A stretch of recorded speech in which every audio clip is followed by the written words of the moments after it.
Hi, welcome back guys. This is your friend, the Luffy Fanfics, back with amazing fanfiction. This is the movie of What If Luffy a Sabo adopted by Shanks and Benn. Now before starting, please give this video a like and subscribe to the channel if you want more videos like this. Now let's get into the fanfic. Foosha village is the same as it always seemed to be when the red-haired pirates arrived. Calm, quiet, and full of good booze at Makino's bar, probably with a certain rubbery child ready to bombard them with questions and shows of strength. "Ah, it's good to be back here," I exclaimed, causing several of my men to chuckle. I really did enjoy our time here. It was easily my favorite island in the East Blue. Unfortunately, we didn't get to dock here too often or anywhere outside of the New World really. It made the Marines too antsy. And antsy Marines made for a pissy Sengoku. Pissy Sengoku liked to sick admirals on him more than usual. He really didn't like pissy Sengoku. "Hey, Cap, is it just me? Or does something feel a little off to you today?" Yasop muttered close by, just within earshot of me and Ben. Except, it seems, today was not a usual day in Foosha. Yasop wasn't the only one who noticed. Everyone in the crew immediately noted the change in atmosphere in their favorite pub town.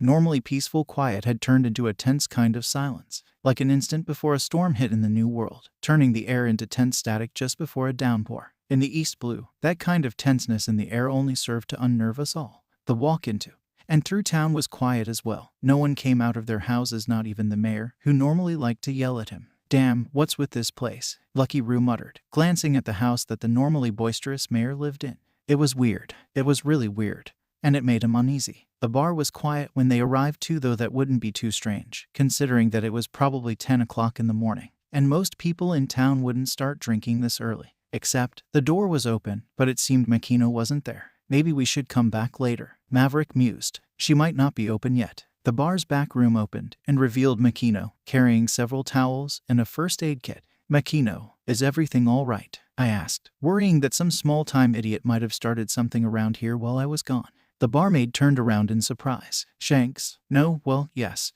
She trailed off, looking somewhat frazzled. Kincaid stepped forward kindly. "If someone is injured I might be able to help." Makino looked somewhat relieved. That would be wonderful actually, thank you. The boys are in the back room. I imagine Luffy will want to see you, Shanks." "Luffy was hurt?" I asked sharply. She grimaced. "His brothers too. They'll live, I think, but they were all a bloody mess when they came in." I gave a worried glance over to Ben, who pursed his lips and nodded. "Yasop, you're in charge for a bit. Hang tight out here. We're gonna go see the kids," I called over my shoulder, following the green-haired woman and our doctor to an upstairs room, Ben following right behind me. At the top of the stairs was a little wooden door, which looked mostly unused, particularly with the layer of dust around the opening.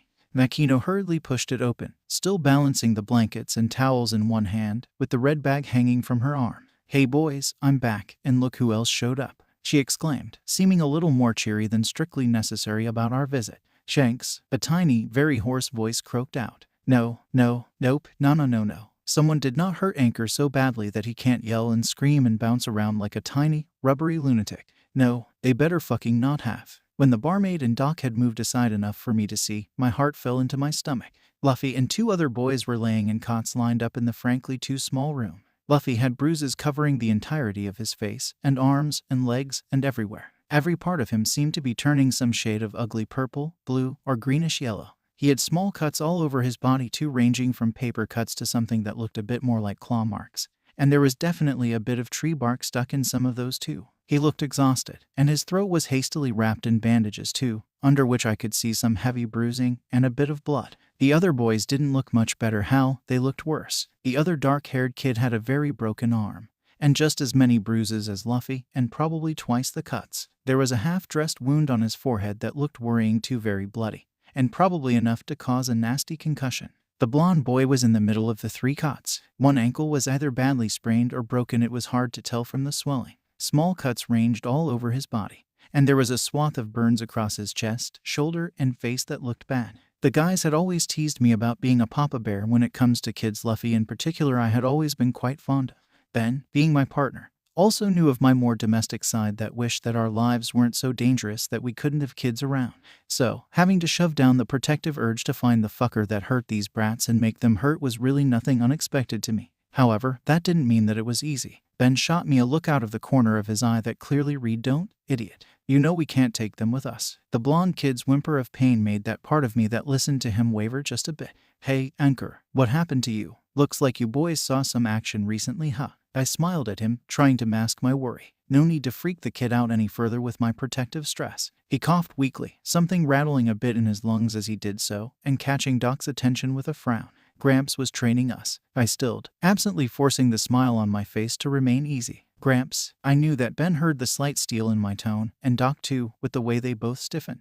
My anger is not easy to rile up. I'm known as a very easygoing guy for a reason. Kids are my weakness. Kids hurt, kids sick, kids scared. I've dealt with them all over the years. It thankfully wasn't something that was well known about me. God forbid if my enemies tried to use it against me. But one of the few surefire ways to piss me off rapidly was to hurt a child. Somebody just made my shit list. And apparently, that somebody is called Gramps. Luffy nodded. Survival training. He wants us to be Marines, so he beats us up to make us stronger. Tick. There goes one shard of my restraint. Then he left us in the really confusing part of the forest and told us not to die. He even took our pipes. That's the part where the kings of the forest live. He said he's come get us in a couple of weeks. Tick. But then he said we needed more training, so he beat us up again and told us to get back to the mountain or something from there. Cause learning your surroundings is important or something. I didn't get it. And Ace's arm was hurting real bad, and Sabo couldn't walk right. And Dadden probably wouldn't give us bandages anyway unless we said we'd become bandits to pay for them, so we were gonna go to Makino instead. Tick. We don't want to be bandits. We don't want to be Marines either, but Gramps won't listen. Then this stupid guy came down from Hightown and said that Sabo's shitty dad wants him back for some reason, but Sabo doesn't want to go. Tick. Then he was gonna steal our treasure that we stole to pay for our boat to leave. And he tried to beat me up to make me tell him. Tick tick. But I wouldn't tell him and he got mad. Then Ace and Sabo showed up and beat him up and got our treasure back. But they got hurt real bad. Then Sabo was gonna leave the island cause if he left then his shitty dad would leave me and Ace alone. Tick tick. But we wouldn't let him leave alone. So we snuck on his boat and made him let us stay with him. He can't hurt any of us if we aren't there. So he said fine and we got in the boat. But then this really big ship with lots of fancy things on it showed up. They were assholes and fired at our boat even though we didn't do anything. We were a long way away too. Sabo called them Star Dragons and said that they were here cause of his dad. The boat blew up and Sabo got hurt cause the fire was real close to him. Then Ace had to swim us both back to shore cause I can't and Sabo was unconscious. Then he brought us to Makino and she kicked everyone out so she could fix us. Tick. And she says we'll be better soon. But Gramps will come back in a few weeks and Ace and Sabo won't be all better by then and he's gonna train us again. I don't want to get beat up again if they are still hurt bad. Snap. Oh look, there goes the last of my restraint. I took in the tired and slowly becoming frantic stream of words until the tiny boy finished rambling with large, scared eyes that watched his unconscious brothers. Distantly, I was aware of Ben trying to get my attention, probably realizing that I had been set off. 1. Someone hurt the kid I like, and maybe sort of see as a son that I won't ever have, and the 2 boys who are apparently his brothers. 2. One of the people who did that was their grandfather. The other was on orders from Sabo's father to harm or kill the other 2 to force the child to comply. 3. They tried to escape the island that was supposed to be their peaceful home in order to avoid both Sabo's father and their Gramps out of fear of death and further pain. 4. They were thwarted from their escape by a celestial motherfucking dragon that blew up their tiny goddamn boat with only 3 kids and probably no supplies on it. And now Luffy, tiny, normally brazen to the point of stupidity Luffy, was looking at me with eyes that reflected fear. Fear of this bastard Sabo calls a father, and fear of this Gramps. I can hear the blonde kid Sabo probably going by the ankle, making tiny, heart-wrenching sounds of pain while Doc and Makino clean the burn that covered so much of his body. And Ace is uncomfortably still. Only the slight rise and fall of his chest assuring me that the kid is actually relatively alright. No, fuck this. I did not become a motherfucking Yonko of the Grand Line so that I would turn my back on a couple of terrified and injured children. I'm the captain of one of the 4 recognized strongest crews on the seas. I go toe-to-toe with Whitebeard for fun. I can protect a couple of kids on my ship. Ben can deal. He wants kids too anyway.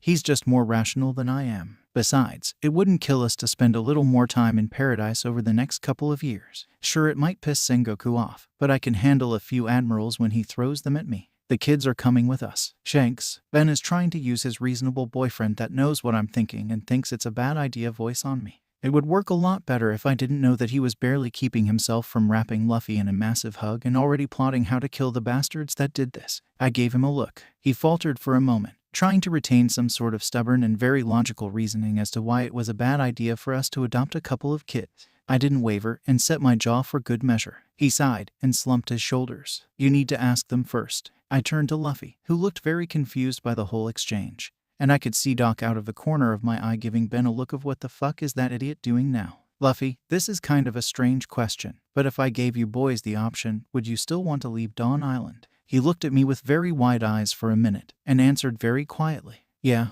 I nodded. Now for the real question.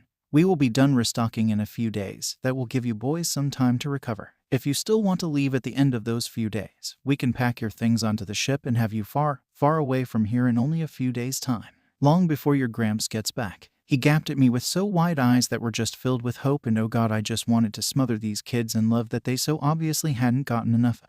He seemed all ready to say yes, but hesitated when he looked at his brothers. I want to go ... but I gotta ask Ace first. If Ace says okay, then Sabo will be okay with it too. We listen to him cause he's the oldest. We can't go if Ace says no. I groaned internally. Of all the times for Anchor to listen to an authority figure, it has to be when said authority figure is his probably younger than 12-year-old brother who is unconscious and very likely concussed. Great. I pursed my lips. Okay, this is playing kinda dirty, but it's for their own good ... Plus if that Gramps comes back early, that could be problematic. Luffy isn't known for being good with timelines. His a couple weeks could actually be in just a few days. So the sooner we got going the better. I'm sure we could handle it. But I'd rather not get the village or the kids involved in a Marines vs. Yonko showdown in the East Blue, and from the sounds of it, Gramps was a pretty high-ranking Marine. Now that I was thinking about it, I probably knew who he was too. That just pissed me off more. Nope, pirate. I can play dirty if I want. Doc, how soon do you think Ace is going to wake up?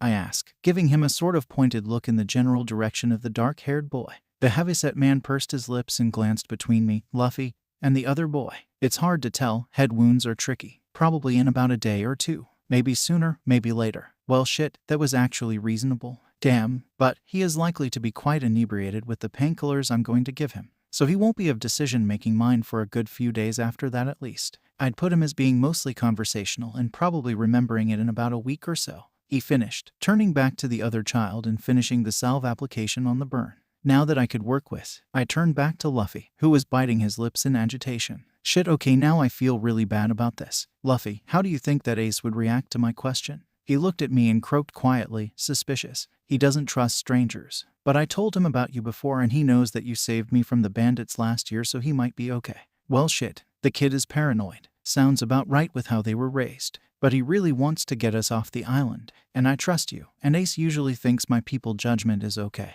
Luffy wavered for a bit, croaking indecisively. I think he'd be kinda mad at me if I just said okay, but ... he'd probably be okay with it later. Sabo would like you anyway, or at least Ben, so he'd probably help convince Ace if I asked him to. So, I think it would be okay. Dingo. I can feel Ben's disapproving stare boring into the back of my skull. I'm gonna ignore it and deal with that later, preferably after the kids are safely patched up and getting settled on the ship.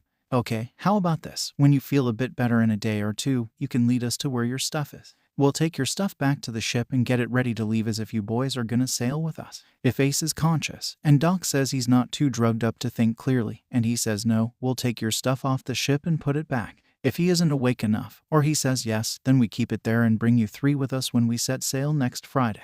That sound fair? It wasn't. It really wasn't. Because I know that Doc and Ben both caught on to my subtle request to keep the kid slightly medicated enough to where there was no way he would be awake enough to make those decisions himself until we were safely out to sea, and I could simply refuse to turn around if he flipped. At the very least, I could drop these kids off on another quiet, safe island.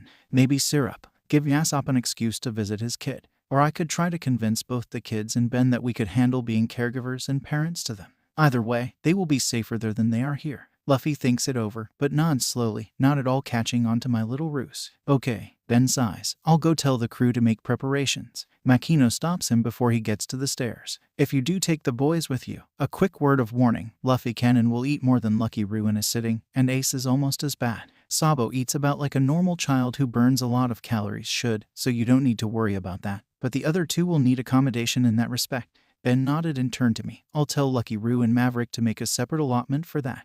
Thanks for the heads up. Oh boy, I am going to catch hell for that tonight when I get back to the ship. At least Ben is mostly supporting my protective streak. Shanks POV. Pacing around the room wasn't helping my rising fury. It was just helping me focus enough on a task that wasn't destructive while I thought. Thinking was making me angrier, because it was making me realize a whole bunch of things that I really should have seen before in my earlier visits. Shanks, Ben tried. Luffy was tiny even for a 7-year-old, he was tiny. I had chalked it up to genetics before, but Makino said that the other boys were around 10, and both of them were a bit too small for their age too. They hadn't been eating right for years. Hell, being raised in the forest, the kids probably had no idea what vegetables were. Half the plants in there could be toxic. Their growth was probably stunted by a bad diet at a very important developmental age. Shanks, Luffy had always begged me to let him on my ship, and a few times he had let slip that he wanted his brothers with him when he left. I had just chalked it up to his desire to become the king of the pirates, and wanting an early start.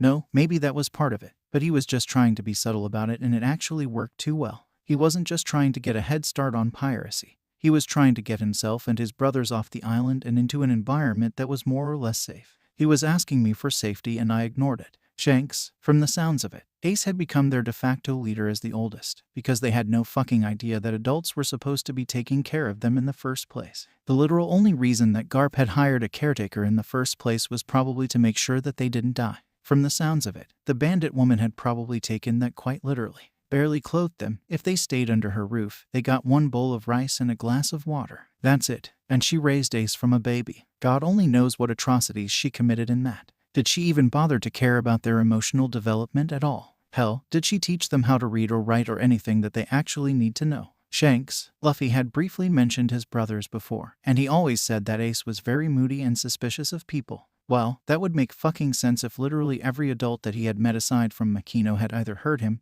neglected him, or told him that he didn't deserve to live. Because the kid had started talking in his sleep after Doc Kincaid gave him pain meds, and there is no way that a kid came up with that shit on his own when he was 10 fucking years old. Someone told a child who had done nothing wrong that he didn't deserve to live. If it was Garp, that bastard better pray that he didn't get sent my way. I normally didn't go all out against the admirals or vice admirals, but I might just make an exception. Ben grabbed me roughly by the shoulders and turned me to face him manually. His expression was deeply concerned, and just a touch wary, like I was some sort of bomb about to go off. Shanks, get a hold of yourself. You're a half step away from your hacky going loose. Your aura is all over the place, he said seriously, shaking me slightly to physically ground me a bit. I took a deep breath and exhaled something like a quiet hiss, forcing my hacky back where it tried to bubble up against my will. Damn, that hadn't happened in years. No wonder Ben was worried. It's not like me to lose control like that. Once I was visibly calmer, he relaxed a bit and circled his thumbs over my biceps soothingly. Come on, let's go talk to the crew.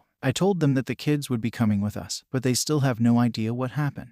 They are going to need answers soon. I exhaled forcefully. Right, let's go. Hey Cap, what's with Will? Yasopp cut himself off as we arrived, eyes widening and posture stiffening at the stiffly contained rage radiating out from me. The entire crew was on edge from the moment they saw me. The last time I was like this was when I heard about the Buster call on O'Hara. Nico Olivia had been a member of Roger's crew, and I knew her pretty well, so that attack had hit me harder than it normally would have. That said, it had been several years since any of them saw me this angry. It made sense that they would be concerned. I kept my voice as level as possible. Everyone in the galley. Everyone scrambled out of their previously assumed drinking and corked bottles haphazardly, sensing that this wouldn't be a fun conversation. Terry had halted the diner preparations in the kitchen when we arrived, his normally jovial face turning grim the instant he sensed the oncoming atmosphere. It only took a few moments for everyone to be seated on the benches facing me and Ben. As Ben told you, Luffy and his two older brothers will be coming with us when we set sail. I know I'm the one who set the no kids rule, but there is a very good reason that we are making this exception now.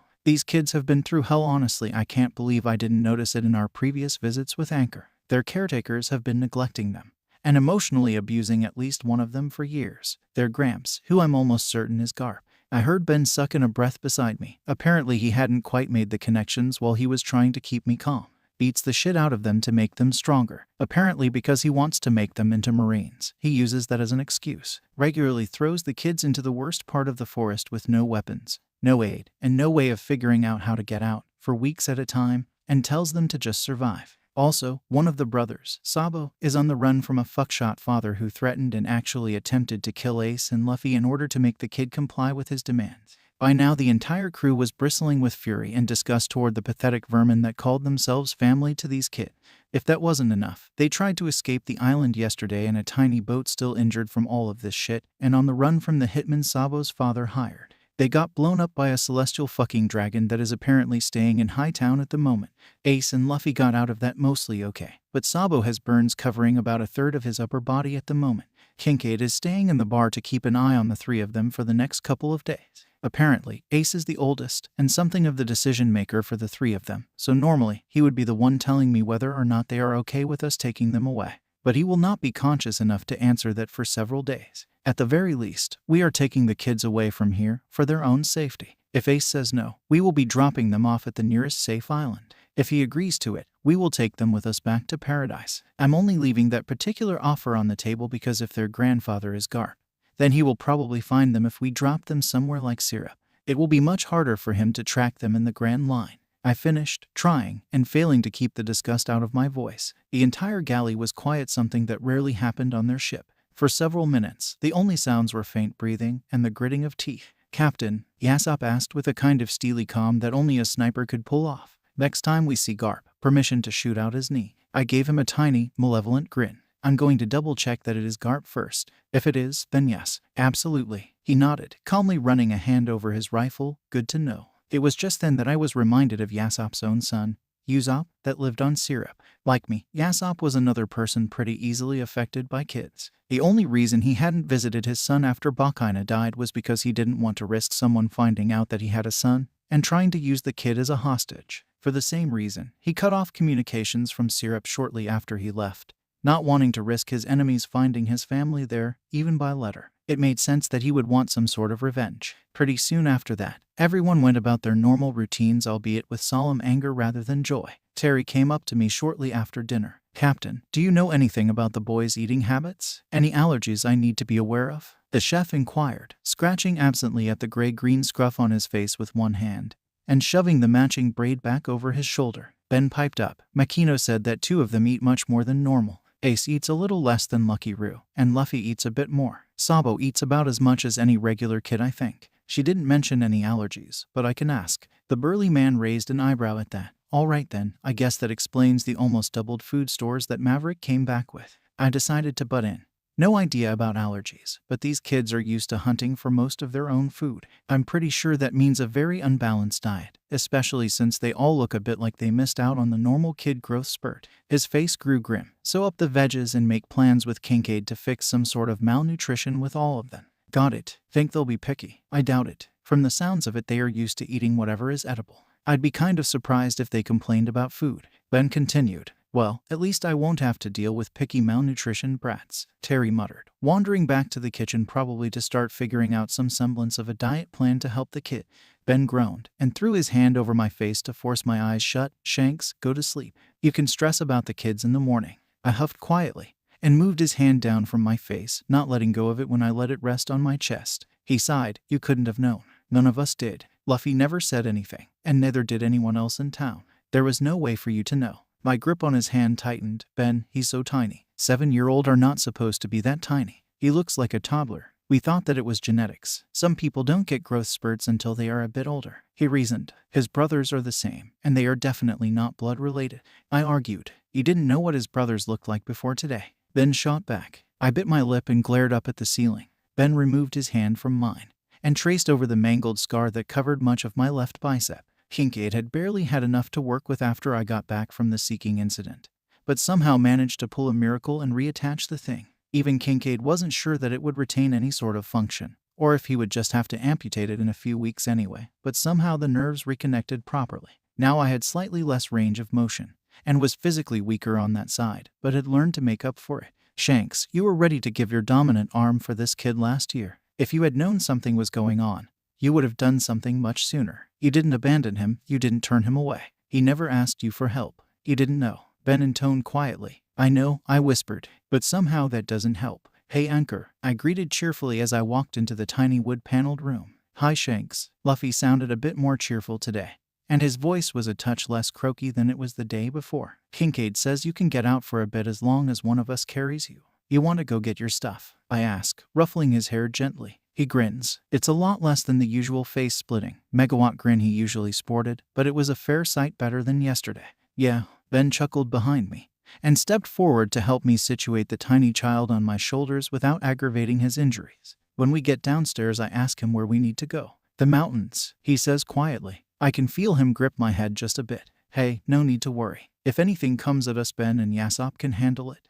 No problems," I assure him, reaching up to pat his head. The only part that seemed mostly undamaged was the top of his skull. "'Kay, we got attacked 3 times. By a tiger, a bear, and something that Luffy claimed was a crocodile. I really don't think that crocodiles live in freshwater ponds, but then again I didn't think that animals grew that big outside of the Grand Line either. They hunted this stuff. Brave kids. There it is, Luffy called, pointing somewhere above me. Hey, I tilted my head back, careful not to dislodge the child sitting on my neck. A treehouse. A poorly built, very much not stormproof or remotely safe treehouse. Seriously, it was a couple of boards hashed together into a floor, with something like a roof wedged between some higher branches, and a rope ladder nailed precariously onto one of the sturdiest boughs. This was where they lived. Had to give them credit though. Even though it looked ready to crumble, I could see where they had put extra effort into making it sturdy. It probably looked a lot more rickety than it was. Not bad for a couple of untrained kids with a hammer. Yasopp volunteered to climb up first and make sure that it wouldn't crash around the weight of adults. I didn't go because I had Luffy, and Yasopp was a bit smaller than Ben and was therefore less likely to crack the wood than he was.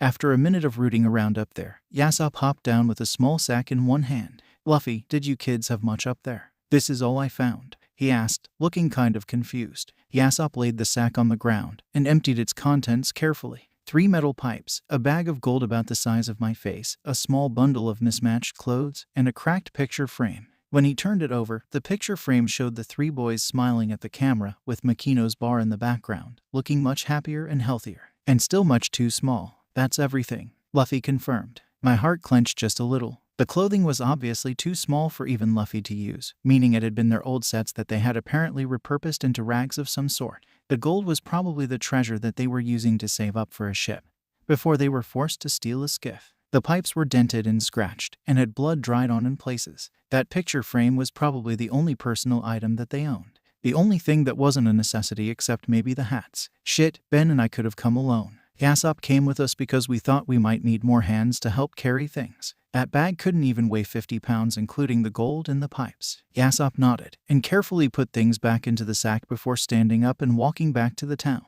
Several days later, the predetermined deadline was approaching, and Kincaid was readying the boys to be packed up and moved to the ship tomorrow. Ben and I were in the room with him, helping keep Luffy distracted while the doctor changed Sabo and Ace's bandages. We heard someone burst into the bar downstairs and shared a look briefly over the kids' heads. Makino, the voice filtered through the stairwell and cracked doorway. Are the pirates here? Konda, what on earth? Yes, they are. But the barmaid tried to calm the distressed man. I moved toward the door. If they are taking the kids, they need to go now. My nephew just called from the Dawn City base. Garp is back in East Blue. He'll be here in 3 days or less. The man was apparently one of the few who knew about Garp's treatment of his grandsons, but couldn't do anything about it besides be nice to the kids when they were in town. Same story with the mayor, Makino, and the local doctor, Miss Jacqueline, who had quietly supplied extra painkillers and bandages to Kincaid for the kids. I shot a look over to Ben, who pursed his lips and nodded. Kincaid quickly finished wrapping up Sabo's burns again, and motioned Ben to help him.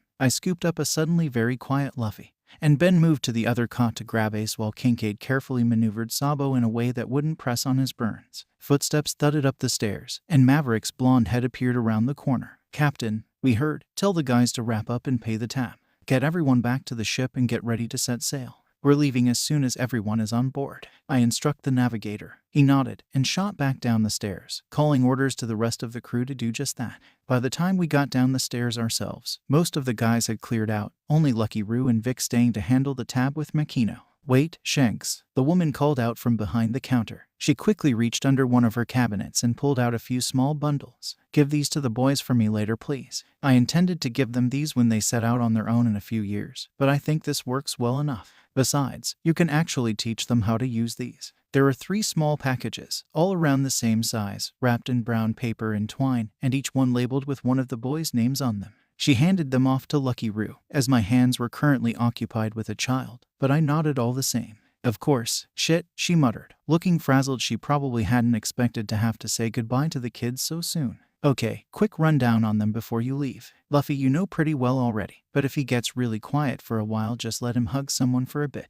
It usually cheers him up and he'll be back to normal in about half an hour or so. Sabo is the most logical one, so if Ace or Luffy start doing something stupid, convince him first. If he's not in on whatever idiocy they are involved in, the other 2 are less likely to do it. Ace is grouchy at the best of times and has terrible manners. If they end up staying with you for an extended time you will need to work with him on both. He has a lot of personal issues that Garp and Daden started. Also, Ace is extremely protective of his brothers. If something does set him off, he'll probably hide somewhere with the 2 of them until it blows over. or he'll just keep them in his sight at all times. The only one of them that knows how to read is Sabo, but he doesn't really know how to write well. Don't let Sabo have coffee. He likes it, but it sends him off the walls. She rushed out, sounding out of breath by the time she finished. I blinked at the onslaught of information, but nodded, got it. She bit her lip. I doubt that I need to say this, but take care of them. Ben nodded to her. We will. Makino walked over to me and gently brushed a hand over Luffy's hair. Bye, Luffy. Mind Shanks and Ben, would you? And you and your brothers stay safe. Luffy shifted a bit in my arms, sniffling.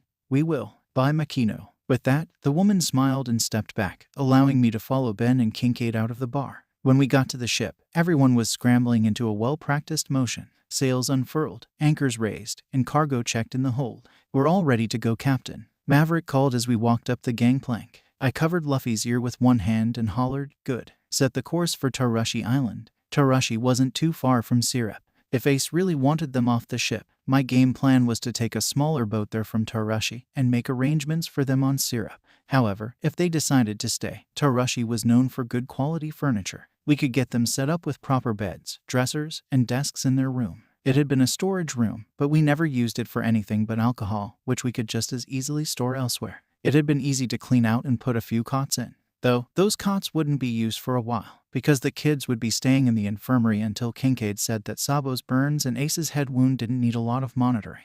Luffy could stay there now, but he made it clear that he didn't want to be too far from his brothers, so he would be staying in the infirmary as well until all three were well enough to move. We walked through the ship and settled the kids in the infirmary quickly so that Ben and I could get on deck and help ready the ship's takeoff. Luffy immediately curled up on the cot and faced his brothers as they were arranged carefully just a few feet from him. I pursed my lips at the unusually vacant expression on his face. Shit, Garp really has a bad effect on these kids. We need to get the hell out of here so I can give this kid a hug. A really long hug. Thankfully, it didn't take us too long to get out to sea and a fair distance from Foosha. When the island was no longer visible on the horizon, Kincaid pulled me to the side and informed me that he would be lowering the dosage for Ace and allowing him to regain a bit of lucidity. I nodded to the doctor in understanding. How long do you think it will take for him to be awake enough to answer? Probably a few hours at least. He should be conscious sometime tonight, he answered before walking away. Well, that would give us the answer one way or the other tonight. If Ace wanted to stay, or if the boys would be living on Syrup from now on.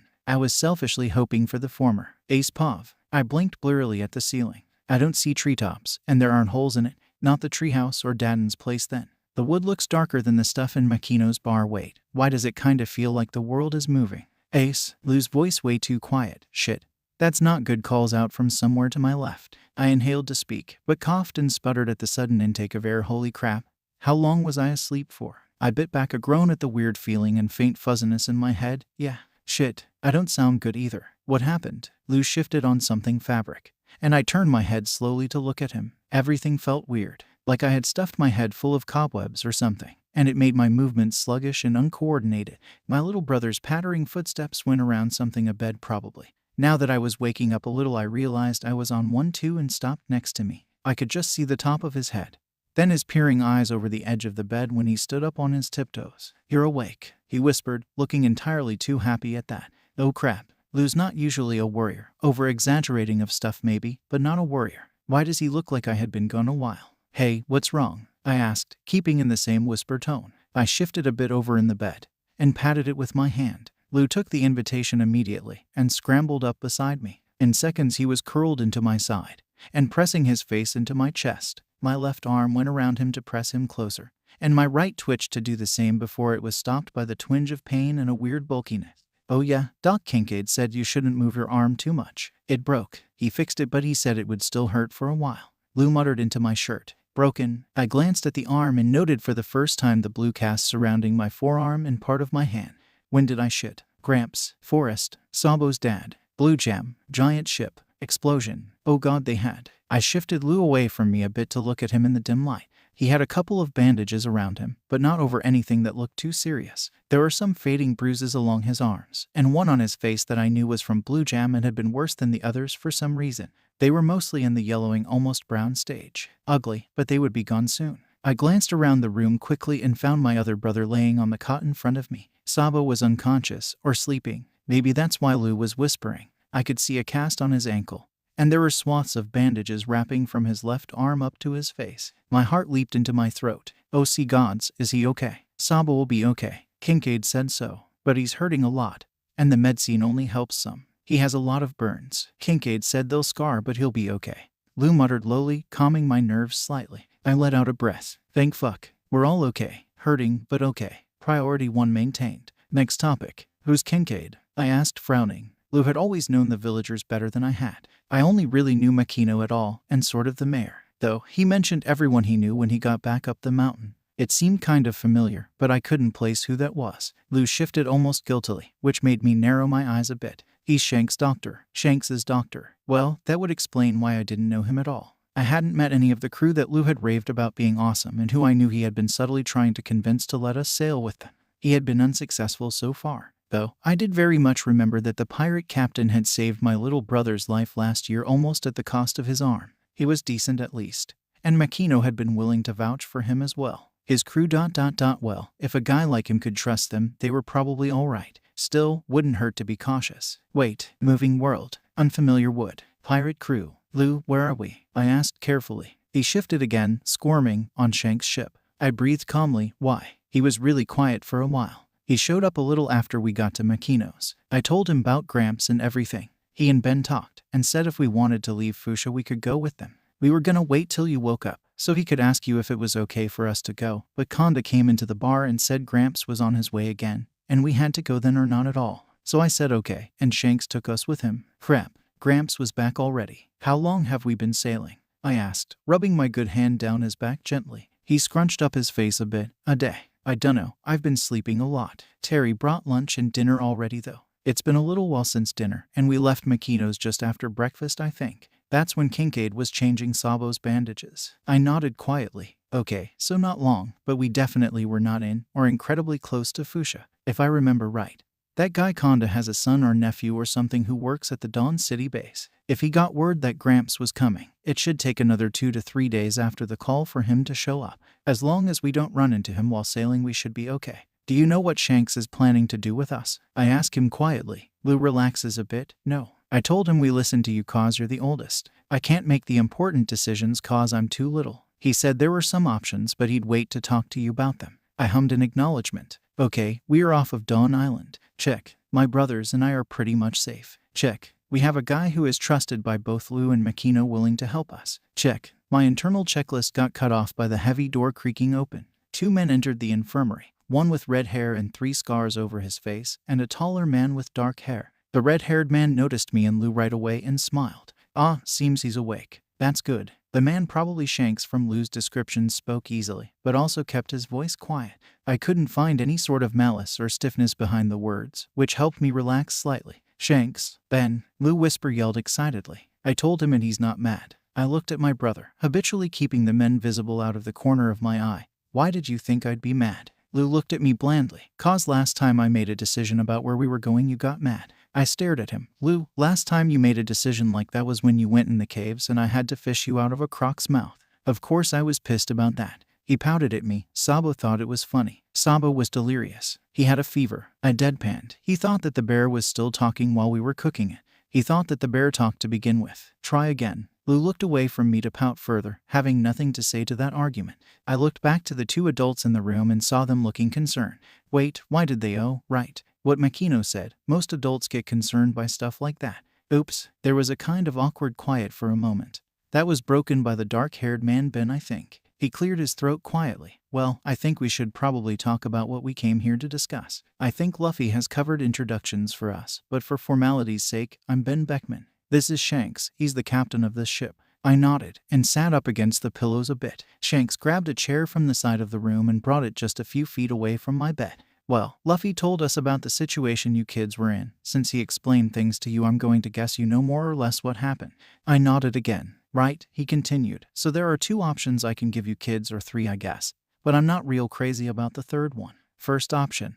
We will be near some other peaceful islands soon. If you want, we can drop you kids off there. It's not near a marine base, but given Garp's rank, it wouldn't be impossible for him to find you. I grimaced, having immediately come to a similar conclusion. Or we could take you with us. Which leads me to my second, and less like third option. We will be entering the Grand Line again soon. It will be much harder for him to find you in a place that is so full of people always moving around.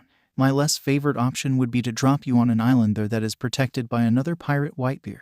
He's powerful, and the Marines don't like messing with him much, so any islands under his control are very rarely visited by Marines, though they are frequented by wannabe rookies who don't always have the morals to avoid hurting kids. You'd be safe from Marines there, but not necessarily safe from pirates. I frowned. Okay, that's not a great option, but it could work if we need it to. Or, if you kids don't have a problem with it, there is another option, which would, for the most part, work better than the other two. You could stay on the ship with us. We could keep an eye on you directly, which would deter most Marines and pirates from trying to target you. Plus, I doubt that Garp would ever suspect that you would be staying with us to begin with. He looked me in the eye as he finished, and I could see the blunt honesty there. That did sound like the best option, plus we wanted to be pirates anyway, so serving as cabin boys for a while would help us get a better feel for how it works. Makino has let slip that Shanks was pretty powerful, which was why the Dawn City base had never done anything to deter him from showing up in our corner of the East Blue, so I knew that he was capable of keeping his word of our safety. There was just one thing. I frowned, being very careful with my phrasing.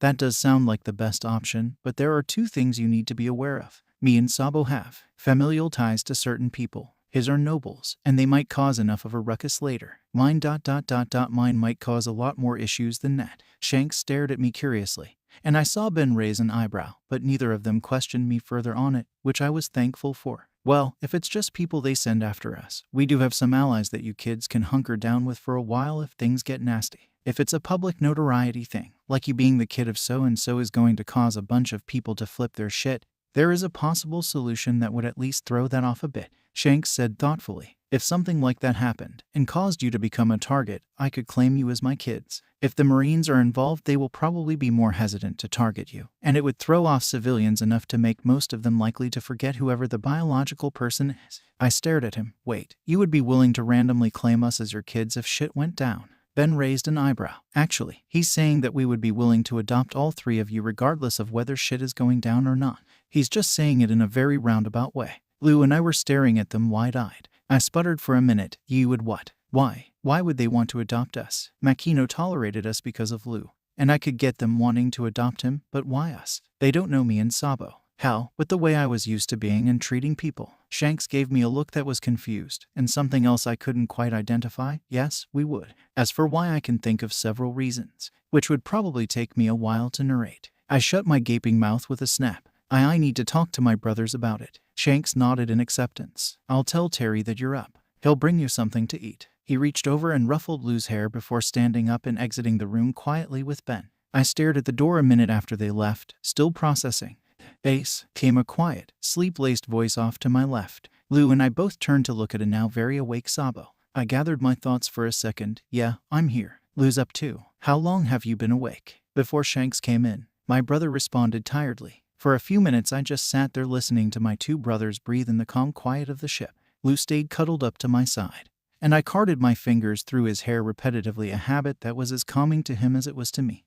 What do you think of his idea? Sabo asked, breaking the unintentional silence. My hand stilled on Lou's head, then resumed more slowly. Which one do you mean? You know which one I mean. The one where he and Ben adopt us. What do you think of it? Sabo pressed, sounding a touch irritable at my crappy attempt to sidestep the question. I hesitated. On one hand, it was a really good idea. Lou liked Shanks and Ben, and from first impressions and Makino's approval, they would probably be the best damn parents we would be lucky enough to get if we agreed. We'd be safe, which is my top priority right now, and I think we'd be happy too, which is frankly a lot more than I was expecting.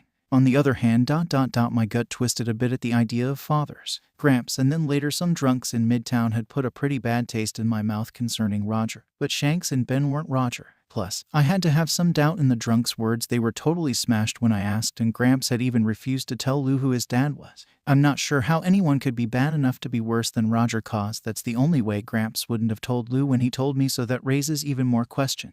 I chose my words carefully, not really wanting to sway my brothers one way or the other. I think it's a safe option. I think they are being genuine about it, and they seem like decent people. What do you think of it? The silence weighed for a bit. I think they'd be a lot better than mine. The blonde whispered, I've been pretty drugged up on pain meds, so I can't be a great judge right now, but they seem really nice. So Sabo is in, that just leaves Lou. I nudged my youngest brother gently. He made a small, quiet noise of confusion and looked up at me. What about you, Lou? What do you think of that? I asked gently, already having a good idea what his answer would be. Lu blinked owlishly at me. I like Shanks and Benn. They're nice, I know, but do you want them to be our parents? I re-steered him. They really want to be our dads? He asked quietly, sounding full of wonder. Sabo made some sort of grunting agreement sound from his bed, and I nodded slowly. Yeah, I think they do. We were interrupted from our quiet conversation by the door squeaking open again. This time, a large man with gray-greenish hair and beard opened it, a large tray in hand. He had kind, coal-colored eyes and a friendly smile. Captain told me you were up. About time you ate a proper meal, I think. His voice was rough and naturally kind of loud, but his tone was gentle and easygoing. And don't worry about your brothers, they ate earlier. Plus I'm leaving some snacks on the table in case any of you get hungry during the night. All of you can feel free to help yourselves to that.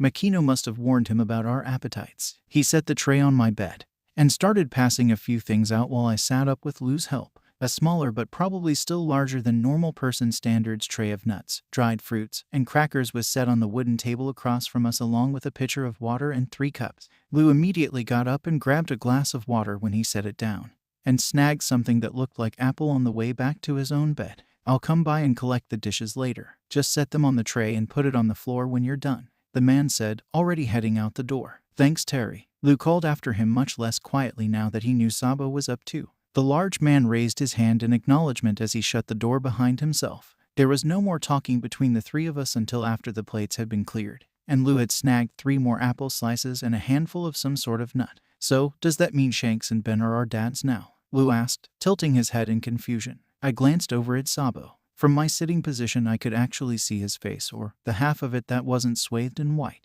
He was looking at me out of his one visible eye, and raised his eyebrow.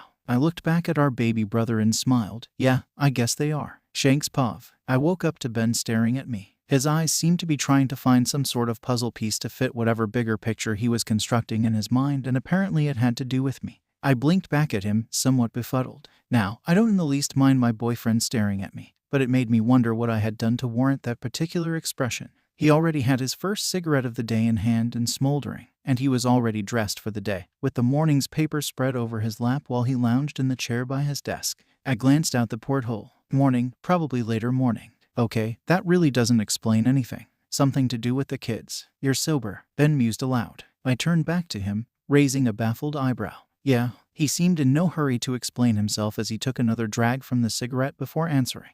You've been stone sober since we got to Foosha. Oh, that's why he's puzzling at me. I tried to think back to the last time I'd been completely sober around him for that long. I came up blank. I think it must have been some time when we were low on stock. Last couple of days I had water with my meals, too focused on the kids to think about alcohol. I'm not beyond admitting that I am something of an alcoholic, though thankfully I can restrain myself from time to time. Though, even when I'm not getting shit-faced from some party or another, I typically do have a beer or 2 with meals. I guess you're right. It was kind of a weird thing for me to do. He looked at me carefully, and took another pull of the cig before responding. The last time you were sober that long was when I got shot by one of Kizaru's light beams. My eyes were immediately drawn to his waist, where I knew a palm-sized scar lay underneath his shirt. That had been a pretty scary time for me, happened just a month before I was declared a Yonko too. I hadn't touched alcohol for more than 3 weeks after that. Not until Kincaid had said that Ben's organs were finally healed to the point where he didn't need to have a constant monitor ready to call Kincaid if he worsened. You stopped drinking when you were under a lot of stress. The situation with the kids is still bothering you. It wasn't a question as much as it was a statement. I pursed my lips and sat up fully, letting the blanket fall away from my body. Yeah, I guess I've always been a bit backwards that way, haven't I? Old habits from my days on the Oro Jackson. Stress was always associated with things like big battles or the end war. I had always needed to be on high alert during those times. Now, every time I come under stress I automatically feel the need to be alert, ready to fight to my best. Alcohol dampens awareness, so it's one of the first things I avoid when I get stressed out. I threw the blanket off fully and stood up, walking over to the dresser bolted into the wall. Ben didn't say anything while I pulled on my pants. Of course I was stressed out now. I have 3 kids on board who may or may not be my sons. Charges come whenever they make a decision, all of whom are currently injured and running from a bad situation. Luffy perked up a bit when Ace woke up. That much I knew, but the kid was still abnormally quiet. I remembered Makino's words about cheering him up. Hopefully Ace being awake would help to fix that. I got the feeling that the older boy wouldn't be letting either of his brothers out of his sight for a while. I frowned at the shirt in my hand. Speaking of Ace, his words about problematic family relations had stuck with me. Nobility I understood running from, but Ace had probably unintentionally implied that his relations might be of a greater problem. Something about that kid was just bizarrely familiar, and it was starting to worry me a bit that I couldn't place where from. I had gotten that feeling again last night, seeing his eyes, like I should remember them from somewhere. Dark gray eyes, dark hair. Shanks, Ben called, startling me out of my musings. I blinked at him. Huh, you've been staring at your shirt for the last 5 minutes. He frowned. Is your arm bothering you? I realized that I had been absently rubbing at the scar while off in La La Land. Oh, no, it's not bothering me. I hadn't realized that I was doing that, I answered truthfully, glancing at the hand in surprise before removing it from the scar. I donned the shirt quickly after that, and wasted no more time gathering the rest of my clothes. Just after I finished dressing, Terry rang the bell for breakfast, and my previous line of thought was completely lost in favor of conversing with Ben and once in the galley, Maverick about our course. Following breakfast, Ben and I walked quietly through the lower level of the ship. I didn't bother starting a conversation. The only topic I could think of was how the kids were holding up, and I'm pretty sure that would result in Ben telling me to judge for myself when we got to the infirmary. Something was gnawing at me. I frowned at the dark wood of the hallway as we passed another lamp. I've never been one to ignore my gut, and right now it was telling me that there was something I should be remembering about Ace, and for the life of me I wasn't recalling anything other than the broken arm. Why was it? A muffled shout came from the infirmary, startling me out of my thoughts at once. I realized immediately that it didn't sound at all fearful or distressed, more like a battle cry. I shared a baffled glance with Ben, and we quickened our pace, turning the corner and easing open the door to the infirmary. I blinked. Once, twice. Nope, not seeing things. What the hell? Half of the normally very tidy room was in complete disarray. Pillows and blankets had been thrown from the 3 occupied beds, and were strewn all over the floor. The heavy oak desk still bolted into the wall in the back of the room was laden with a small mountain of empty plates, and I silently noted that the water jug was missing. Then there were the kids. Sabo was disconnected from his IV not good and rolling on the floor, howling with laughter. His bandages had loosened a bit from the movement, and I could see part of the angry red skin that stopped just before his left eye. Luffy was standing stock still, legs spread into a mockery of a fighting stance, shaking from stifled laughter, and holding an empty pitcher of water over his head. His eyes were wild, and he had a look on his face like he knew he'd fucked something up, and knew he would probably regret it, but still thought it was funny. Ace was drenched, hair plastered flat to his head, and hanging down his face in unruly tendrils. He was also dead asleep. On the floor, his face was planted very firmly into the wood flooring. One arm tensed in a fist, one leg was cocked awkwardly like he had been about to kick something and frozen in the air. His bad arm had been mercifully spared from his apparent tumble by landing off to the side on a discarded pillow, well away from his tangled mess of tiny limbs. And he was snoring. I looked to a still very frozen Luffy, who was now looking right at me with an equally frozen expression, then to a still shrieking with laughter Sabo. Slowly, I raised my eyes to Ben. He looked on at the scene in silence, his face unreadable. The snoring stuttered and halted, and Ace suddenly bolted upright as if he'd never been asleep. "Luffy, you little shit," he yelled in mock anger. I could see that he was holding himself back from laughter as well. Luffy, apparently panicked at that, and suddenly unfroze. He hurled the now empty pitcher at his brother's skull. The thin metal hit its mark, and bounced off of the older boy's skull with a dull clang. Ace's head rocked backward for a second, and I was afraid that I would have to move fast enough to keep him from impacting again on the floor. Then he stilled, head tilted back, eyes shadowed by his hair, and arms limp at his sides. Slowly, his head tilted forward until one section of hair shifted and uncovered an eye like liquid mercury. His jaw clenched in a sharp, brittle grin, and a vein twitching on his forehead. I stilled completely at that, caught in a bizarre sense of déjà vu. "Start running, you little shit," Ace muttered, eyes blazing. It was with that phrase that it clicked. My eyes widened, and I stared at the kid, my realization hitting me in the face like a metaphorical ton of bricks. Flashback, Oro Jackson. Captain Roger was arguing with Scopper and Crocus over the practicality of having an aquarium on board the Oro Jackson. And what good would that do? "It's not even possible," Scopper scoffed, still nose to nose with Captain. Captain didn't lose his maniacal grin. "Grand line. Your argument is invalid," he cackled. Crocus looked at him with utter disdain as Scopper sputtered in outrage. "You are a child." Rayleigh watched with vague interest to see whether or not someone could convince Roger to not put an aquarium on the ship, or if he would actually have to install one.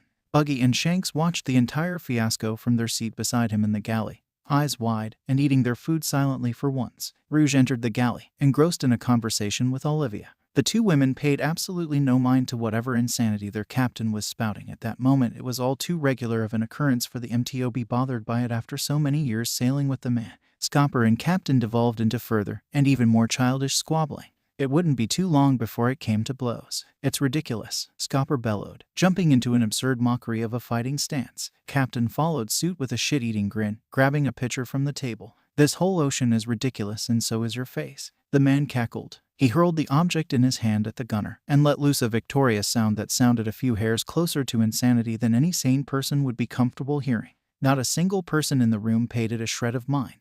Their captain was an idiot. A powerful idiot, whom they would follow to the ends of the earth, but an idiot all the same. Scopper ducked the flying piece of aluminum, and it soared over his head harmlessly, straight into Rouge's face. The entire room fell silent in an instant. Forks and glasses stilled halfway to their destinations, and chewing mouths ceased to move. Roger froze, maniacal grin still etched in his face, but eyes suddenly filled with an irrational fear. Rouge's head was tilted backwards, strawberry blonde hair knocked out of its loose arrangement on her head, and spilling over her face and down her back in wild, water-soaked tendrils. The front of her vest and long skirt had been nailed as well, casting her front into a soaked shadow. Almost in slow motion, she began to tilt her head forward again, freckles and a falsely jovial expression revealed as the tendrils began to shift.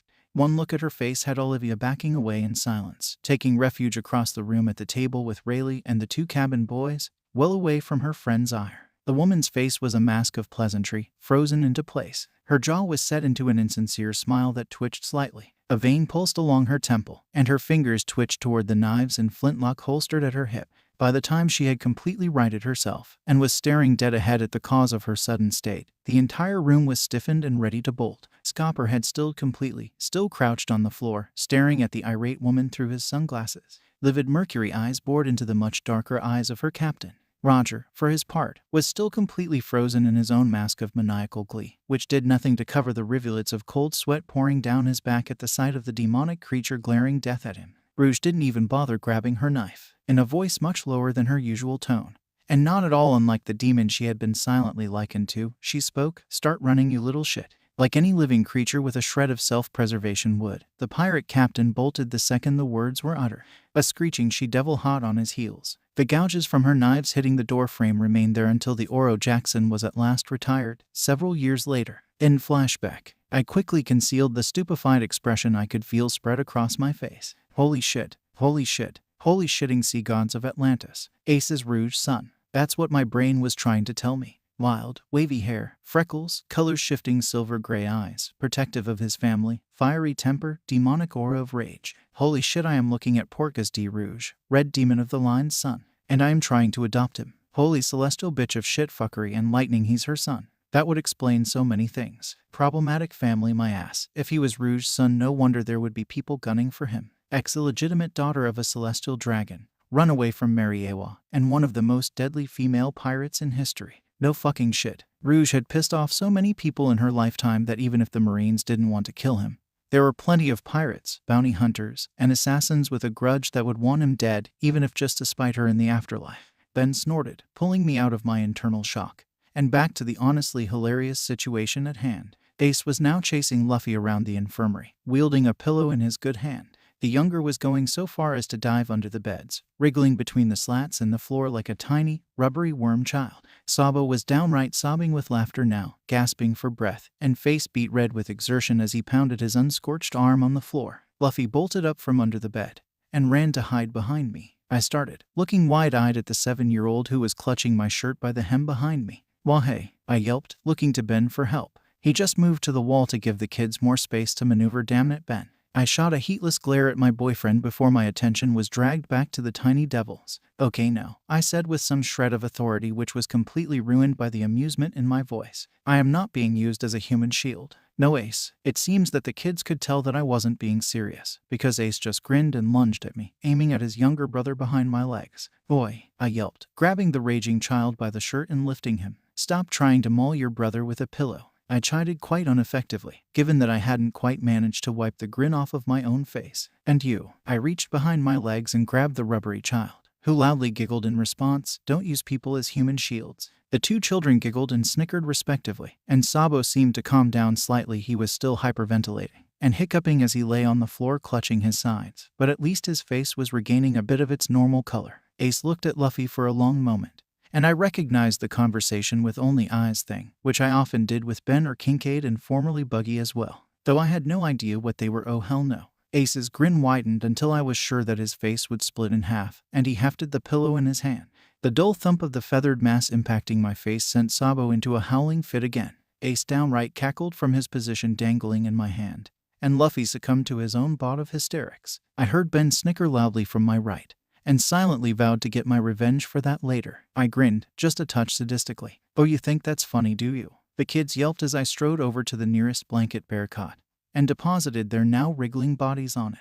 The yelps soon turned into shrieks of laughter as I discovered that, as I suspected, both of them were in fact very ticklish. That went on for a minute or so until Ace called mercy through his hysterical giggling, and I backed up with a chuckle. All three boys took a minute to catch their breath. I looked back at Ben, who was still standing in the doorway. He had a hand over his mouth, the cigarette absent because Kincaid would have killed him for smoking in his infirmary, stifling laughter. His gray eyes were downright dancing with mirth, and I could see his whole body shaking in effort to stop laughing. I grinned at him mischievously, and he stared at me, silently telling me to stop. I wiggled my eyebrows, and he snorted, letting himself dissolve into loud, belly laughs like I hadn't heard from him since my botched attempt at asking him out the first time. I snorted and let myself join him. Kincaid and Yasopp peeked through the doorway, eyebrows raised and eyeing the mess of a room. I shook my head at them and waved them away. Kincaid tapped his wrist in a movement that I knew meant he would be back in about 20 minutes, and walked away, dragging a reluctant and overly curious Yasopp by the ear. Several minutes later, as we all quieted down, Ben moved away from the wall and walked over to a still floor-bound Sabo.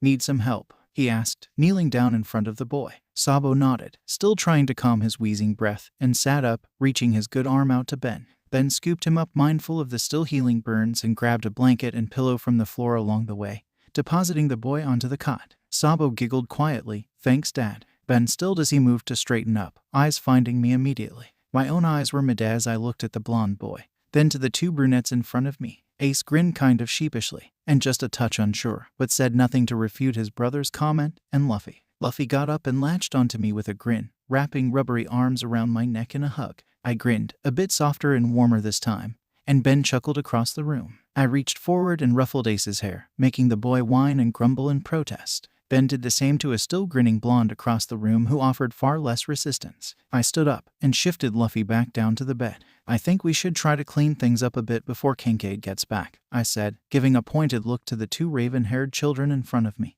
They grinned quite a bit more sheepish now and slid off the bed, moving to help me and Ben collect and rearrange the blankets and pillows where they belong. Kincaid walked in several minutes later, eyeing the still unmopped puddle of water in the middle of the floor. He grumbled something about there being more kids on the ship than actual adults, and said about reconnecting Sabo to the IV. Thankfully, the kid had only managed to untwist the connection between the bag and the needle rather than actually removing the needle itself. How that hadn't been badly jarred or come out of his arm during the entire escapade I have no idea, and it seems neither did Kincaid. He eyed Sabo. "You know what, I'm just going to take you off of this. You're well enough to pull a stunt like that, and I already know that you can take pills. You'll get the painkillers and antibiotics in pill form from now on. Something tells me you brats are just going to cause more trouble, and if I leave this in, it's going to cause me trouble," he said, turning off the IV valve and deftly removing the needle from Sabo's arm and replacing it with a bandage. He turned to me and Ben where we had settled by Luffy and Ace to let him work. "If your brats turn out to be half as much trouble for me as you are, you're going to need to give me a larger stipend for medical supplies when we land," he grumbled good-naturedly. The kids grinned simultaneously, but said nothing, holding some kind of conversation with their eyes. For the first time it actually hit me that we had successfully adopted 3 kids. I twitched slightly, looking at Ben in mild dread. What have we gotten ourselves into? Shanks Pov. Tarashi Island is a nice place. It's not terribly party-friendly, a bit on the quieter, traditional side actually. However, it is friendly. And they don't like Marines much according to some rumors. They may be quietly aligned with the Revolutionary Army, so as long as we don't cause them trouble, they don't have a problem giving us fair prices. The furniture shop owner was obviously curious as to why we suddenly needed 3 more bunks, dressers, and desks that could be bolted into a ship, but thankfully he didn't actually ask. While Ben and I handled the transaction for the furniture, the rest of the guys were supposed to alternate between guarding the ship and gathering our food and medical supplies. Maverick was in charge of the group left on the ship, only 3 guys, more for show than anything, and as part of ship watching, he was also supposed to be keeping track of the kids. Keyword, supposed to be. Ben rubbed his temples and sighed. "When did you last see them?" Maverick hung his head. "About an hour ago. The infirmary was quiet, so we thought that they were sleeping." "I guess not. Sorry, Captain." I scrubbed my hand over my face. "That's not your fault. Those kids were troublemakers on their home island. They're bound to be troublemakers here. If not troublemakers, then trouble finders. I probably should have warned you guys to keep an eye on them. I frowned momentarily. I couldn't sense them with my haki. They must be over a mile away then. Damn, those brats move quickly. I glanced to Ben. You have a better reach than I do. Can you sense them? He focused for a moment, then pursed his lips. I've got something a bit to the north end of the island, but they're almost out of my range. Too far to pinpoint. 3 miles. Seriously, in 1 hour. I know they are energetic little shits, but isn't this a little much? I groaned. Let's get going. Looks like the little idiots are going to Shimotsuki village. They were in fact going to Shimotsuki. Why? I have no idea. You were right about one thing, Ben muttered. If not troublemakers, they are trouble finders. We found them pretty quickly, Haki doing a large part of the work, outside of a dojo, and talking to a green-haired boy who looked about the same age as Ace and Sabo, who was chewing on a piece of wheat grass, and had 3 bakken strapped to his waist. They were friends with him apparently. Luffy craned his neck backward at a disturbing angle and smiled at us. Hi Dad. Hi Papa. This is Zoro. He's gonna be on my crew someday. I blinked. Once, twice, nope, not dreaming. What am I supposed to say to that? Thankfully Ben stepped in with the higher logic. Aren't you a little young to be recruiting? Sabo giggled. Maybe, but Lou's gonna be the captain someday. We already know that. And Zoro is cool. He's gonna be a swordsman. And technically first mate, because I don't think Ace or I count because we're his brothers. I really couldn't argue with that. Ace piped up. Plus, we're not setting off until we're 17 or until Lou's 17. That should be old enough to be a captain. We might as well start recruiting now, so that everyone can train and be ready to go when we come back to get them later. They have like 10 years. I stared at the brats I called my sons. Then I looked at Ben. He gave me a look. Those are your kids and I'm not helping you on this. Shit. Well, I guess by then you'll be adults. The decision will be yours anyway.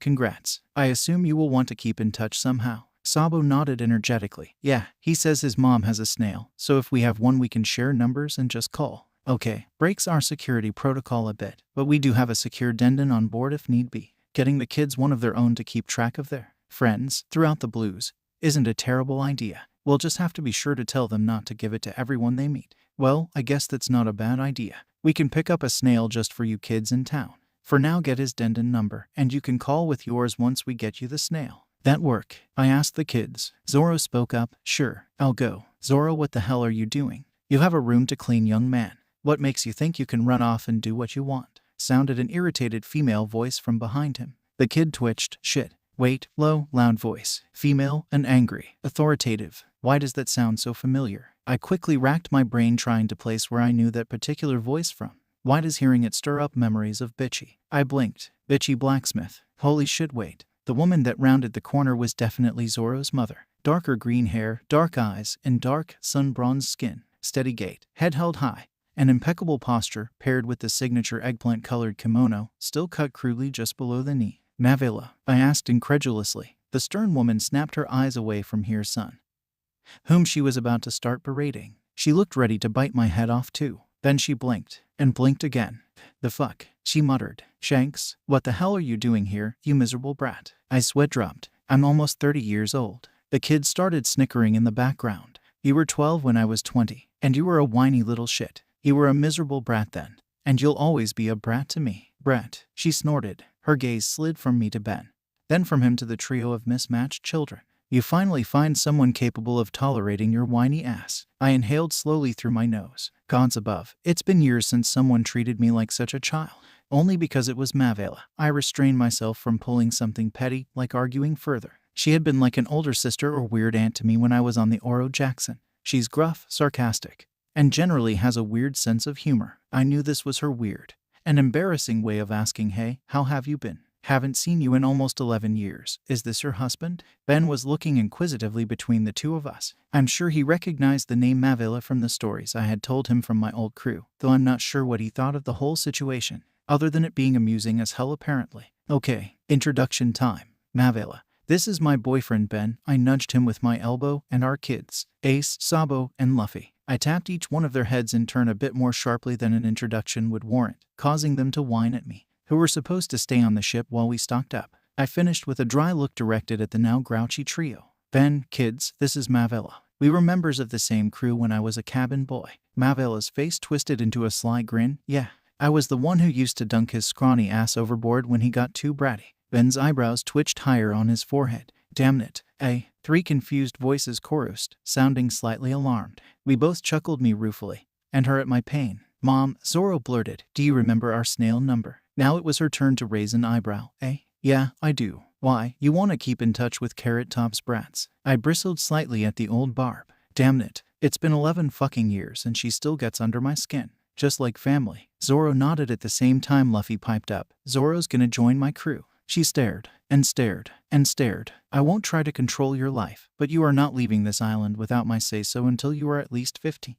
Otherwise you are dragging your mother with you, she said flatly. Zoro shrugged. We aren't going to start until later than that anyway. Luffy's going to be the captain, and he can't do that until he's 17. I'll be 19 when we actually start getting stuff together. She nodded, satisfied. All right then. Hopefully that will be enough time to drill some sense of direction into your head. Spirits know you're just like your father. She trailed off, muttering while she dug around in her kimono for some paper and a pen. Terrible sense of direction. I looked at the kid a bit closer. He looked almost entirely like Mavilla, but she had a kid with Michio.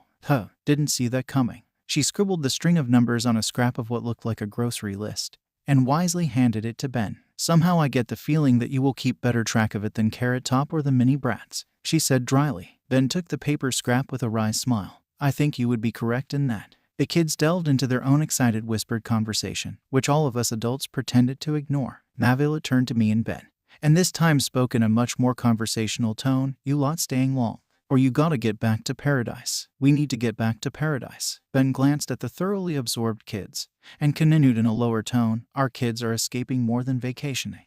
We just picked them up a few weeks ago. Her face hardened. Who from? I intoned quietly. Garp. He's their grandfather. She gave me a perplexed look. All right, I know enough to trust your intuition, brat, but why do they need to escape from him? Last I heard he was one of the still halfway decent Marines. He is, as a Marine, as a caretaker. No way in hell. He treats the kids like recruits and shoved them off onto some mountain bandits when he had to go back to work. The kids were fending for themselves more than being raised. That and some other personal situations regarding Sabo's birth relations. I kept to a near whisper, making sure the kids weren't paying any attention. She sucked in a breath and set her jaw firmly. How bad for him, I muttered, barely audible to the three of us. Nobles. All three of them got attacked by celestial dragons when they tried to escape on their own. Coincidence, I think, but a really shitty one. Fuck, she murmured. She turned her head to look at them. Tough kids. They are, I agreed, shifting back into more open tones. A part of me wanted to tell her about Ace being Rouge's son, but I knew that I shouldn't. I had yet to even confront my own kid about it. For one thing, I might just be seeing things, and it might be completely false anyway. For another thing, if it is true, the fewer people who know, the better. For his sake and theirs. She had been Rouge's apprentice, I guess. Rouge was known for her knife work and skill with bladed weapons, and taught Mavilla most of what she knew. If it ever comes out, I know that my old friend will be beyond pissed at me for keeping her teacher's child a secret from her. Ben and I chatted with her about some more menial things, how old the kids were, and why the hell Zoro had 3 Bakken for a while more. Ben glanced up at the sky. We should probably head back soon if we want to keep putting distance between us. I looked up. It was getting a bit late. We should get going then. We said our goodbyes, and our kids did the same before we moved our separate ways. Us back to the Tarashi port, and Mavilla dragging Zoro by the ear back through the village. Shanks Pav. I pinched my nose. Don't get mad. Don't get mad. They didn't realize that they shouldn't have done it. Breathe. Why, I began. Did you think that this was a good idea? The 3 boys shifted guiltily in front of me. Ben and I decided wisely that this conversation would be best kept a bit more private, family only. So, the 3 of them were seated cross-legged on the floor of our quarters, with me sitting on the bed, and Ben perched on the desk chair across the room. I stared them down patiently, waiting of a response. Ace finally broke. All of the boys were incredibly stubborn, but I had learned that Ace in particular hated getting in trouble with us. I think it's probably because he never got in trouble with anyone growing up, and isn't used to the feeling of parental disappointment, which I hated using, but was sometimes necessary to teach them a lesson. Luffy would get some punishments from Makino when he got 2 unruly timeouts and extra chores mostly, and Sabo had been grounded a few times by his blood relations. Ace did not do well with the disappointment factor apparently. Ben and I were still trying to figure out how to work with him on that. Well, you mentioned syrup earlier. He stuttered out awkwardly. I waited a moment. Ace clammed up again and drew his eyes to the floor. I did. However, that doesn't explain why you 3 thought that it would be okay to take a supply boat there, by yourselves, without telling anyone where you were going, or asking permission to go in the first place, I said leavely. We didn't think you'd mind, Sabo muttered, refusing to look me in the eye. Regardless of whether or not I minded, we'll talk about that later. Why did you go in the first place? You know nothing about the island. I can't imagine that anything I said about it earlier could have sparked your interest. Why? I pressed, waiting to lock eyes with each one as they shifted in place on the wood flooring. Cause we heard that Yasop had a kid there. We wanted to meet him. Luffy mumbled sadly. Oh no. No. Luffy is pouting, genuine sad pouting. Crap. Ugh. Sometimes I hate parenting. Being the weird uncle would be easier. Then you're not responsible for the stern stuff that makes them sad. All I want to do is hug them and tell them I'm not mad and it's okay. But I'm not supposed to do that because they actually need to learn this lesson. That's all well and good, but you can't just run off like that. Do you know how long it took for us to figure out where you were? I asked seriously. They shook their heads. 3 hours. 3 hours that we had no idea where you were. I had to have Maverick and Harvey help me scour the water because we thought that you had fallen in some place. Though I tried to keep my tone even, it still betrayed some of the distress from earlier. They hung their heads lower. Sorry, Ace mumbled, almost inaudibly. Luffy and Sabo echoed him. Ben sighed. Sorry works for most things, Ace. But it's not a magical band-aid that you can slap on anything to make it okay. It's good to hear that, but it's not going to fix everything. You boys really worried us today. You worried everyone. This is the second time now that you've done something like this. It's starting to become a pattern, and it needs to stop. When we tell you that you need to stay somewhere, you need to stay there. Unless there is an emergency and you need to find one of us, you need to stay where we tell you to. Sometimes there may be a safety reason attached that we don't have the time to explain to you at that moment.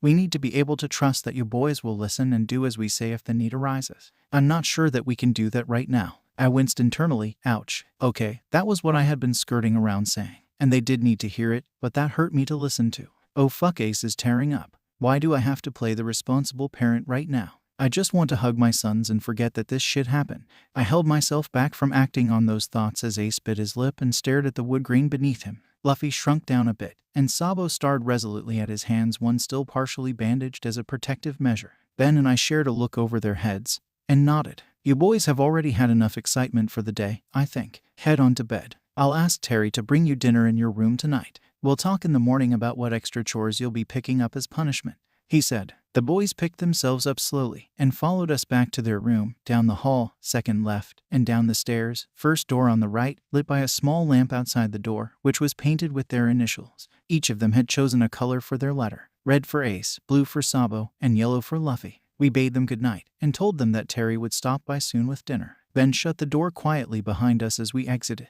He looked just as conflicted as I felt. I groaned and let myself faceplant into the unmade gray sheets. Ben sighed behind me. Don't be a drama queen, Shanks. We had to do that, my boyfriend chided from across the room. That doesn't mean I have to be happy about it, I grumbled, not even bothering to take my face out of the pillow. I thought back to Ace's dejected face as he walked into the boys' bedroom, and I felt the guilt all over again. We need to talk to Ace about those self-worth issues. It's been almost 2 months since we picked the kids up from Foosha. That really needs to get addressed, I frowned. Ben hummed in agreement. True. Any ideas how to approach him on that? He asked over the sound of rustling fabric. I turned my face toward my boyfriend in time to see him toss his shirt into the hamper. Not really. I don't really know how to handle it, which seems to be the theme of parenthood so far, so I was going to go with it by feel. I was thinking maybe you could take Sabo and Luffy somewhere for a few hours while I talk to him. He already knows that we know about his beliefs about his existence, so he shouldn't be too surprised about me talking to him about it. I furrowed my brows at him. Think that will work?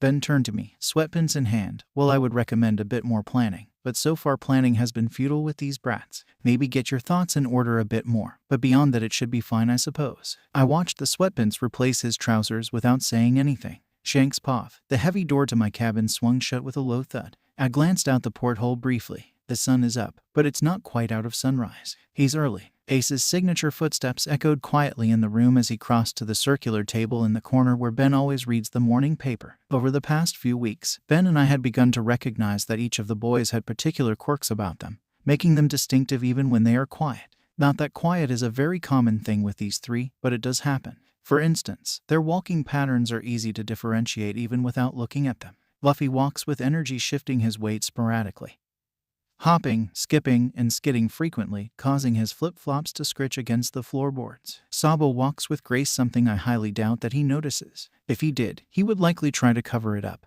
as it is a telltale sign of someone born into a higher status. He walks heel-toe, clacking the toes of his boots gently as he goes when he isn't sprinting down the halls and cackling like a little maniac. Ace is quite different from them both. He generally hates wearing shoes of any sort, and will only do so if we land at a port or in the dining hall. When he does wear shoes, he prefers large, heavy boots that thunk with every step. While Luffy and Sabo walk like kids, chaotic, uncaring, and snapping twigs and crunching rocks wherever they go, Ace does not. He makes a point of walking quietly. He avoids twigs and rocks on paths, and walks in a careful, cautious manner, like making too much noise will attract something unpleasant. Right now, the almost silent padding of bare, calloused feet on wood is audible to me through the shuffling of papers on my desk as I tidy up my paperwork. When all of the necessary logs were put away, I turned around to face him. Ace was nervous. He didn't openly fidget or bounce in place like his brothers often did. Instead, when the kid got nervous, he zoned out or appeared to anyway. If he's anything like Rouge, then he's probably thinking a million miles a minute about something.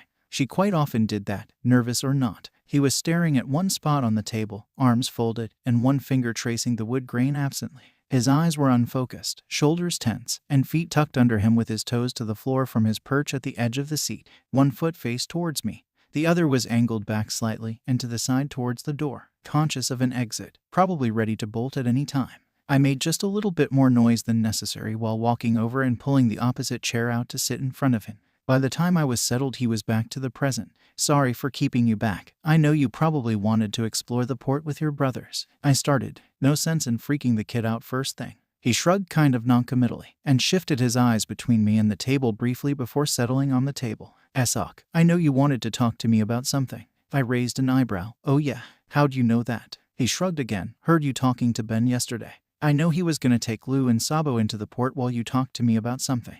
Well, I guess we weren't as quiet as I thought we were. That of the kid is way more perceptive than we gave him credit for. Oops, do you know what that something is? He bit his lip slightly before quickly disengaging the action. So he knows that that's a tell. Interesting. You didn't say it yesterday. I'm sensing a but here, I said, somewhat dryly. He shifted minutely. You want to ask me about the stuff me and Lou were rambling about when we got hurt, right? I nodded. What you said specifically? Want to tell me about that? Tell you about what exactly? I was saying a lot of things. He tried to sidestep the question. I gave him a stern look that clearly said that I would take no such bullshit. I mean, why you thought that you didn't deserve to be alive.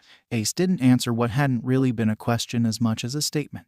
I sighed and continued in a much gentler tone why. He didn't move his eyes from the table while he spoke, because I don't. I am going to have to disagree with you there, but we'll get to that later. I mean, why do you think that? I pushed, keeping my tone level. He looked up at me with this dead sort of look, and it made my blood boil quietly in my veins because I knew that someone else had put it there, and that was not fucking okay. Because I killed my mom.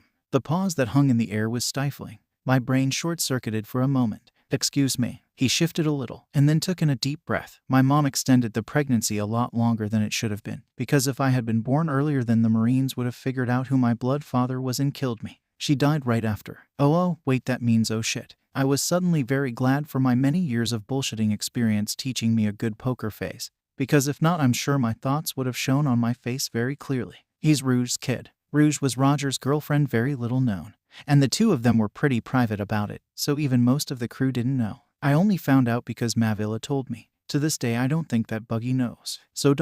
he's Captain's kid too. Damn, no wonder he said it was problematic. His parents are the two most wanted people of their generation. The only person who might top their shit list is Dragon, but even he only pissed off the government and nobles. Rouge and Captain pissed off everybody. I took a deep breath and spoke slowly as my brain tried to reroute to the original issue. So wait, you're telling me ... that whole issue started because your mother was amazing enough to intentionally extend a pregnancy, which was a dangerous thing to do in order to protect you. I killed her. His voice was completely flat. Oh no. No. Fuck no. Ace, you did not kill your mother. You are not responsible for her decisions, I said seriously. His face twisted into a protest that I cut off. No, listen to me, Ace. You did not kill your mother. Yes, she probably died due to the extended pregnancy, but you did not kill her. She made the decision, knowing that it could harm or potentially kill her, to extend her pregnancy past the point which would be safe or logical. My voice was hard as I said this, and Ace seemed to shrink a little bit under my words. I softened and quieted my voice considerably. Your mother, by any chance, was her name Rouge? The kid's head snapped up so quickly it was almost as alarming as his expression of shocked terror. Relax, you didn't say anything to give it away.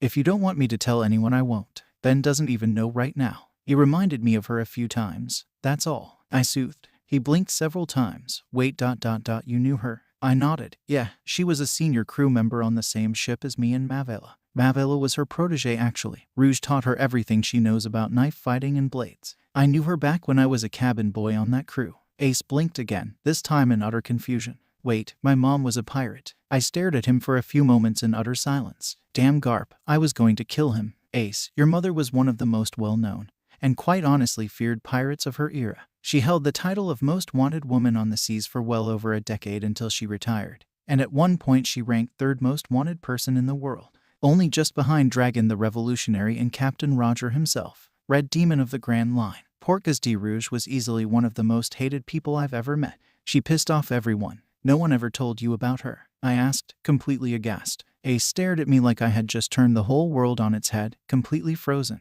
Don't tell me. Did Garp plant an image of some sweet, innocent girl taken advantage of by an asshole pirate who left her as a single mother? I asked incredulously. Ace slowly nodded.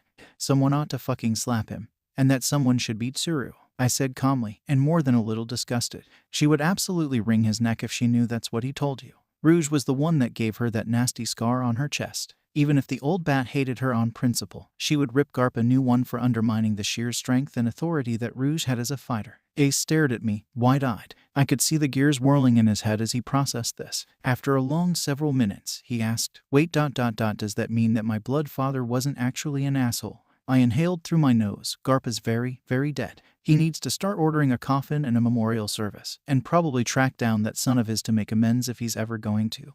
And he needs to do it before I next see him. By blood father do you mean Roger? Ace nodded. I stared at him. Roger was an idiotic, goofball, an utterly ridiculous man with a protective streak as big as the Grand Line. I can't speak for his actions against enemies. So in the eyes of other crews and Marines he probably was an asshole, but his crew was his family. He called us Nakama. And he took care of me, Mavilla, and my fellow cabin boy Buggy better than any of our own parents had. He and Rouge were very private when it came to their relationship, so much so that even some of the crew didn't know that they were dating, but they loved each other. Besides that, if and when he ever stepped out of line, Rouge was more than capable of dealing with him. Everyone on the crew knew that she could bench press the weight of a small elephant with minimal effort. Bodily throwing one idiotic man overboard would be child's play for her. So no, Captain wasn't an asshole, at least not in the way that Garp seems to have told you. Ace took in this information with confusion and awe. So my crazy strength doesn't make me a monster it's because I got it from my mom.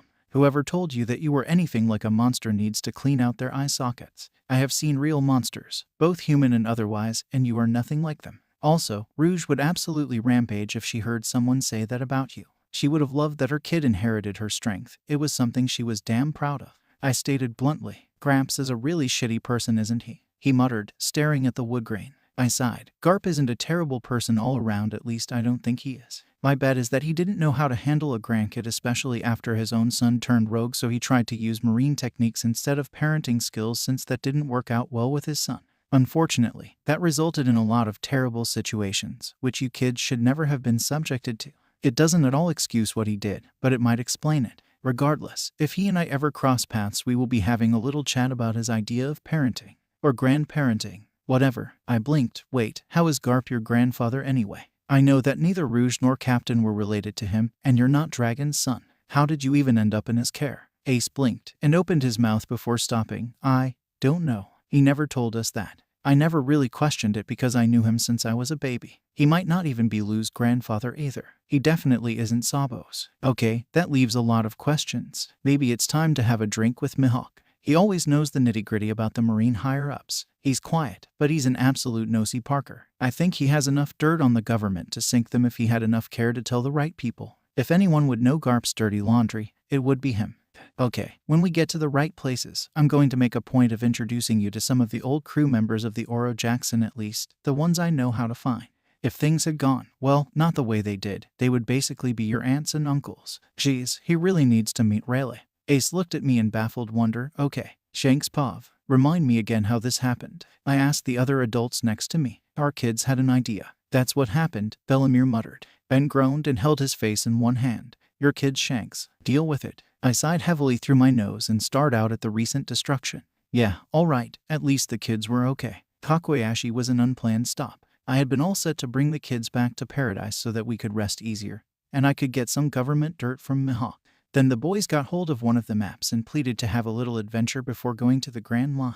Of course, this adventure had to be something weird, like picking islands from all over the blues to visit before Garp could find us. I was a bit worried because of some recent news that had cropped up. Something about one of Fisher Tiger's former men being disgraced and causing problems in smaller islands. I was hoping that we wouldn't find the need to cross paths with him. He was small fry, however he was also a fishman, and one of Tiger's men, which meant he was absolutely not going to be friendly to humans, particularly human children. Arriving at the island had been fine, normal. Then the kids wanted to explore the interior, and stumbled headfirst into a terrifying situation. They had been farther ahead, and we hadn't been watching out for Haki, so when the dirt road opened up to a small farmhouse surrounded by tangerine trees, we had thought nothing of it. We did, however, think something of the red-headed ex-Marine captain about to take a bullet to the head in front of her daughters. The boys had flipped terrified of the unknown creatures wielding weapons, and for the seemingly helpless people in front of them. Kincaid darted forward in tandem with Terry. Kincaid grabbed the boys and darted off faster than most eyes could perceive, while Terry swiftly grabbed the two girls and their mother a breath before the bullet impacted with the tree just behind where the woman had been. Then the moron made the mistake of turning his gun on Ben. He and his men were quickly dealt with, simultaneously knocked out by a controlled blast of Haki, and shot dead by Ben, Lucky Roo, and Yasa.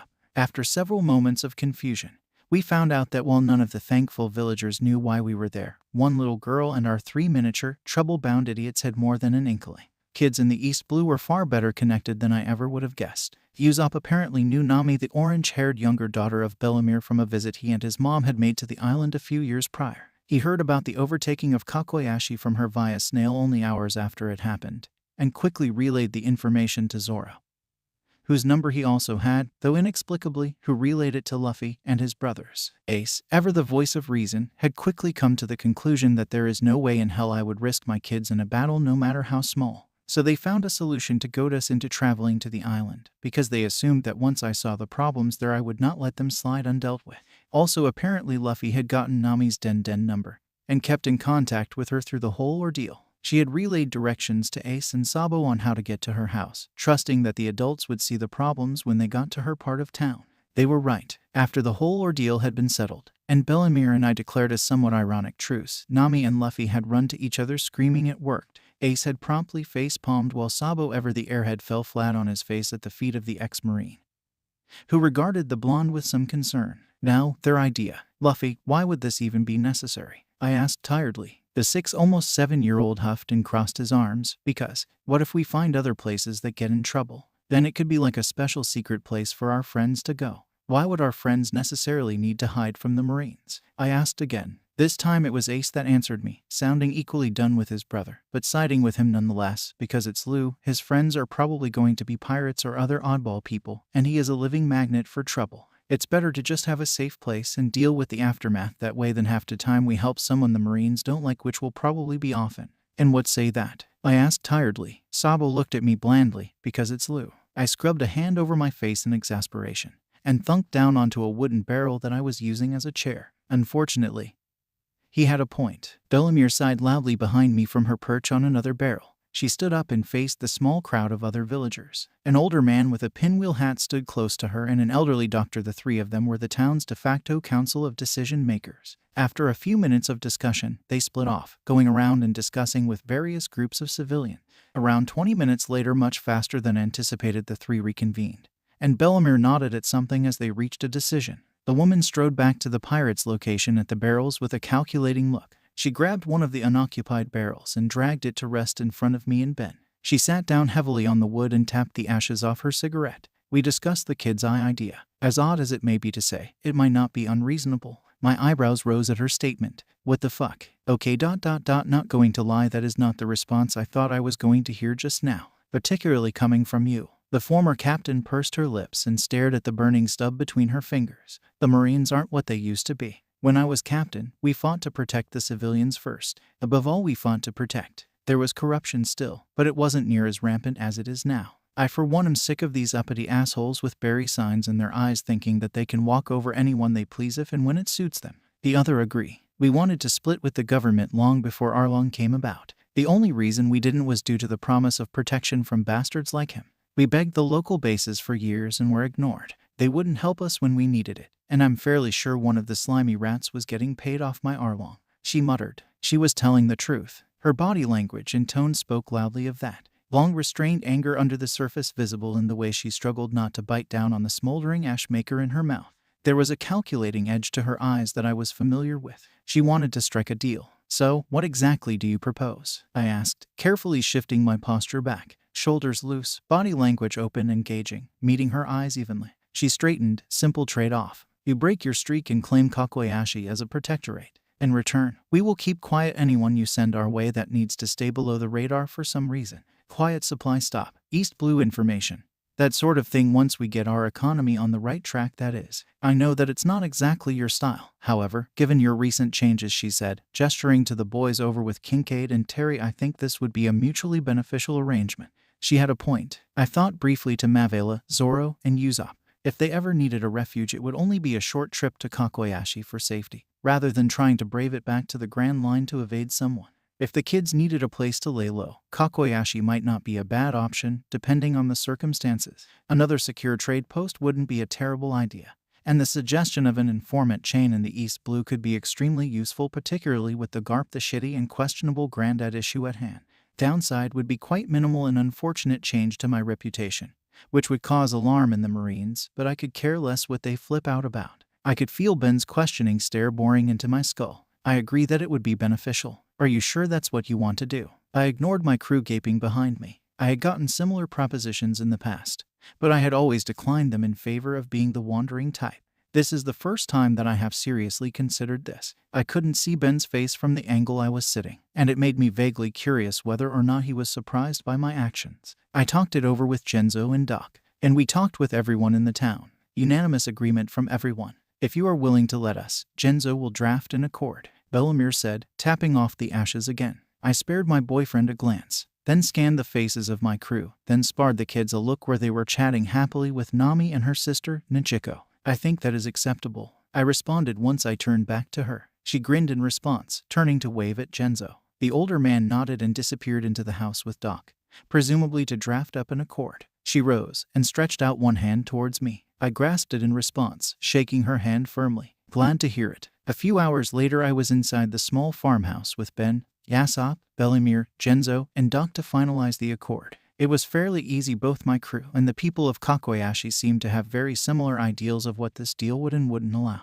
Simply put, we had free trade through Kakoashi, and any of our allies had political sanctuary in the borders of the island. Kakoashi would provide quarterly reports on commonplace East Blue activities, and any urgent activities would get reported as they saw fit following a town meeting. In return, we provide protection for the island from pirates and Marines. In our voyages back to the East Blue, we would help to train the locals in basic combat and strategy. As part of the deal, upon Luffy turning age of 18, Kakoashi would integrate into a joint protectorate between the red-haired pirates and the future Straw Hat pirates, and would extend the same deal to Luffy and his future crew in conjunction with mine. Genzo frowned after the last accord was signed. Usually for things like this there is some sort of liaison. Pity we can't do that. It would probably help solidify this. What's a liaison? Luffy asked, bounding up to the table curiously. Ben responded, it's a person who represents another group. If a Kakoashi sent a liaison, that would mean that someone from the village would travel with, possibly join the crew. If a liaison from the crew stayed here, that means they would live on Kakoashi and represent the red-haired pirates in political things. Oh, Luffy said, cocking his head to the side. We already have that. Ben and I shared a glance, and then looked to him equally perplexed. Bellemere and Genzo, we do. Yeah, Nami's gonna join my crew and be my navigator someday. So when my part starts, then we will have a liaison, right? So she's like a junior liaison right now. Luffy rambles. Clearly this was the first Bellemere and Genzo heard of this. And when would this be happening? Bellemere asked cautiously. When I'm 17, Luffy said, picking his nose. Ben tapped Luffy's head and gave him a stern look. Luffy stopped picking his nose. Bellemere relaxed slightly, realizing that her daughter would be close to 20 by that time. Sabo shouted something about playing tag outside, and Luffy was gone. Bellemere sighed. Those kids are going to be the death of us, aren't they? I laughed quietly, settling against Ben on our side of the bench. Probably. But we can't help but to love them anyway. Shanks Pav. The North Blue sucks. It's frigidly cold, and the tropically raised brats have no idea how to handle it. Luffy seemed to be pretty much fine. He was cold, and if he stopped to think about it, he would complain that he was cold, but his devil fruit seemed to give him at least partial immunity to the hostile temperatures. Sabo was always cold, and he complained loudly. Ace was clearly cold, but was usually more annoyed with his restricted clothing than the actual temperature, and they found trouble Again, the blonde Marine awkwardly met my eyes. Sengoku's son. Not someone I expected to run into, much less help. Yet here we were. Roshiant and his kid were apparently being chased by one of Doflamingo's lackeys. Luffy, naturally, decided that the sickly kid was going to join his crew. When Luffy said this, the sickly kid, who is clearly quite smart, agreed to join his crew if Luffy saved him and his caregiver. Luffy agreed, and I allowed it. Why? I have no idea, even 3 hours later. So now I had a well-behaved Marine captain who looked about as well settled about this as I felt. However, we were both ignoring that in favor of helping the kid. The kid, who apparently went by the name Law, was sick. According to Roshiant, he had been a lot worse before he ate the devil fruit. That said, while he seemed to be on the mend and recovering from amber lead poisoning, he was still thin and pale, and had a nasty cough when he moved too much or too fast. Kincaid was taking care of him now. I sighed quietly. Why are kids so much trouble? So, I started, causing the blonde man to look at me warily. Your kid is going to be on my kid's crew, I guess. He grimaced, apparently. I pursed my lips. Look, I know I'm about as trustworthy to you as an average thief, but I'm not going to do or ask for anything unreasonable. All right.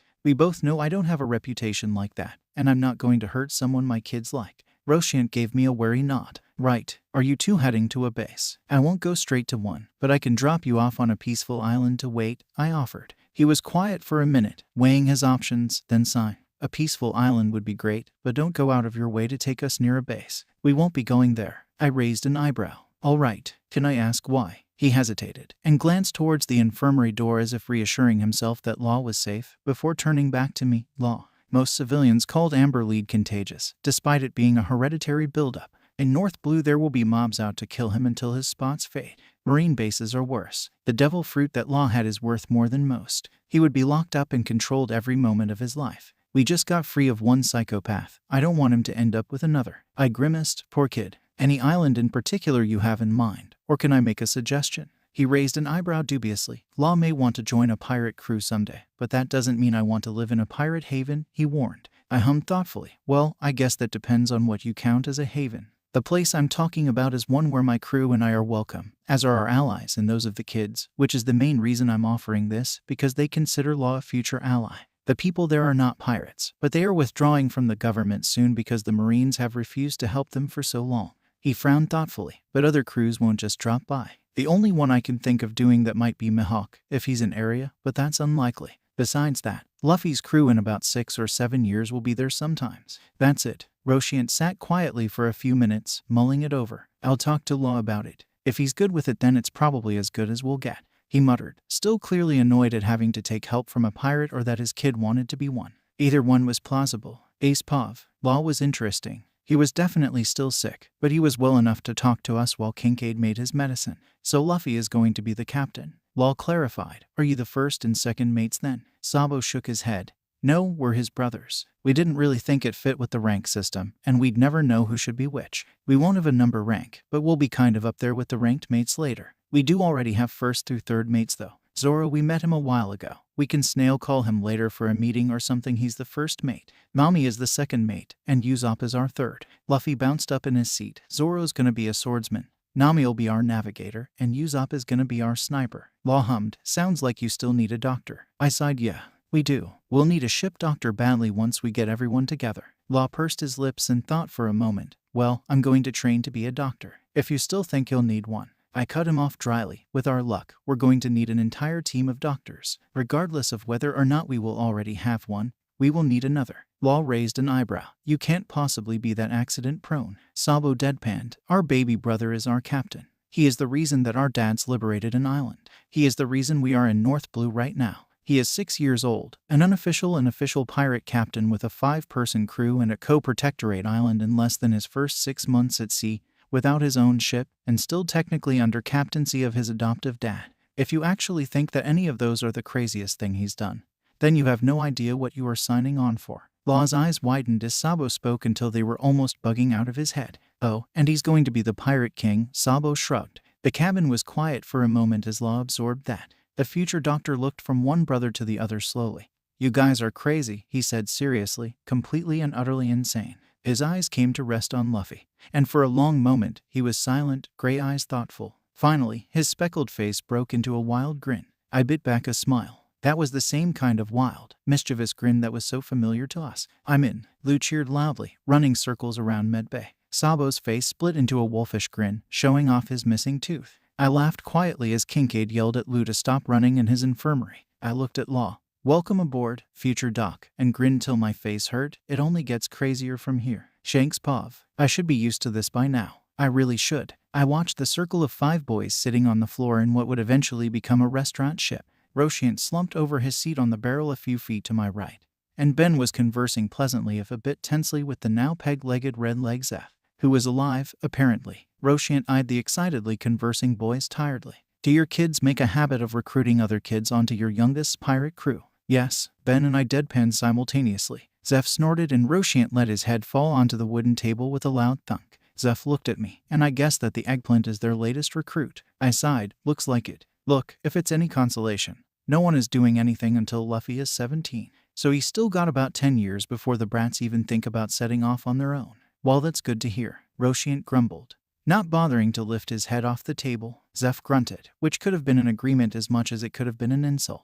I watched the kids chatter without really paying attention to their conversation. Luffy was acting like his normal, happy-go-lucky self, thank goodness. Ace, shockingly, had warmed up to both Law and Sanji quickly, though he still watched Zeph and Roshiant with a small amount of trepidation, so it might have more to do with them being other kids, and both being younger than him than it did them being new people. Sabo seemed to be a social butterfly, though significantly more tactful than Luffy tended to be, and got along great with the other kids from the get-go. Law was looking better, I noted, as patches were fading rapidly from hard, itchy, scaly spots of too white skin into slightly too pale, and slightly pink from irritation patches that could almost pass as just being really dry skin. Kincaid's medicine and Terry's food plan had gotten him looking a little less skinny and a lot closer to healthy. Sanji, despite being only 3 months off of the starvation island he was on with Zeph, looked almost like a normal kid. He was a little too skinny, but I had little doubt that Zeph was remedying that. Most of all, he seemed to be ecstatic to have people, particularly peers around his age, who thought that his dream wasn't an impossibility.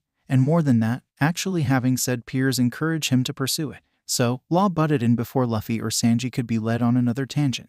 We have a captain, a swordsman, a navigator, a sniper, a doctor, he gestured to himself briefly, and 2 unspecified brothers who are basically the behind-the-scenes co-captains who mostly follow whatever Luffy is doing anyway. Any idea what position you will fill? He asked curiously. Sanji's grin nearly split his face. I'll be the chef. Zeph snorted loudly this time. You've still got to learn how to cook first, brat. Sanji rolled his eyes, not letting his good mood be spoiled by the grouchy ex-pirate. Yeah, but I have 10 years for you to teach me first though, right? Zeph's gruff demeanor faltered briefly before he leaned back in his seat and grumbled warmly, cheeky brat. Of course. The kids turned back to their excited planning, and Zeph turned to eye Roshiant. So, how'd you and your brat get tangled up with theirs? He jerked his thumb at me. Roshiant, still not moving his head from the tabletop, grumbled into the wood. He and his kids saved us from getting executed by my evil shithead of a brother's lackey. Law has a unique situation where if he got in the hands of the Marines or world government, then he would be manipulated and caged for the rest of his life.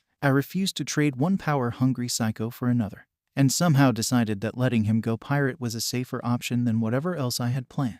Also, he pointed with somewhat amusing accuracy for a man with his face planted on a table towards me, and Ben made a damn good argument that I couldn't find a counter-argument to. So now I'm en route to an island that is the protectorate of a pirate, so that me and my kid can play civilian for a few years without the world government breathing down our necks. Zeph continued to eye him.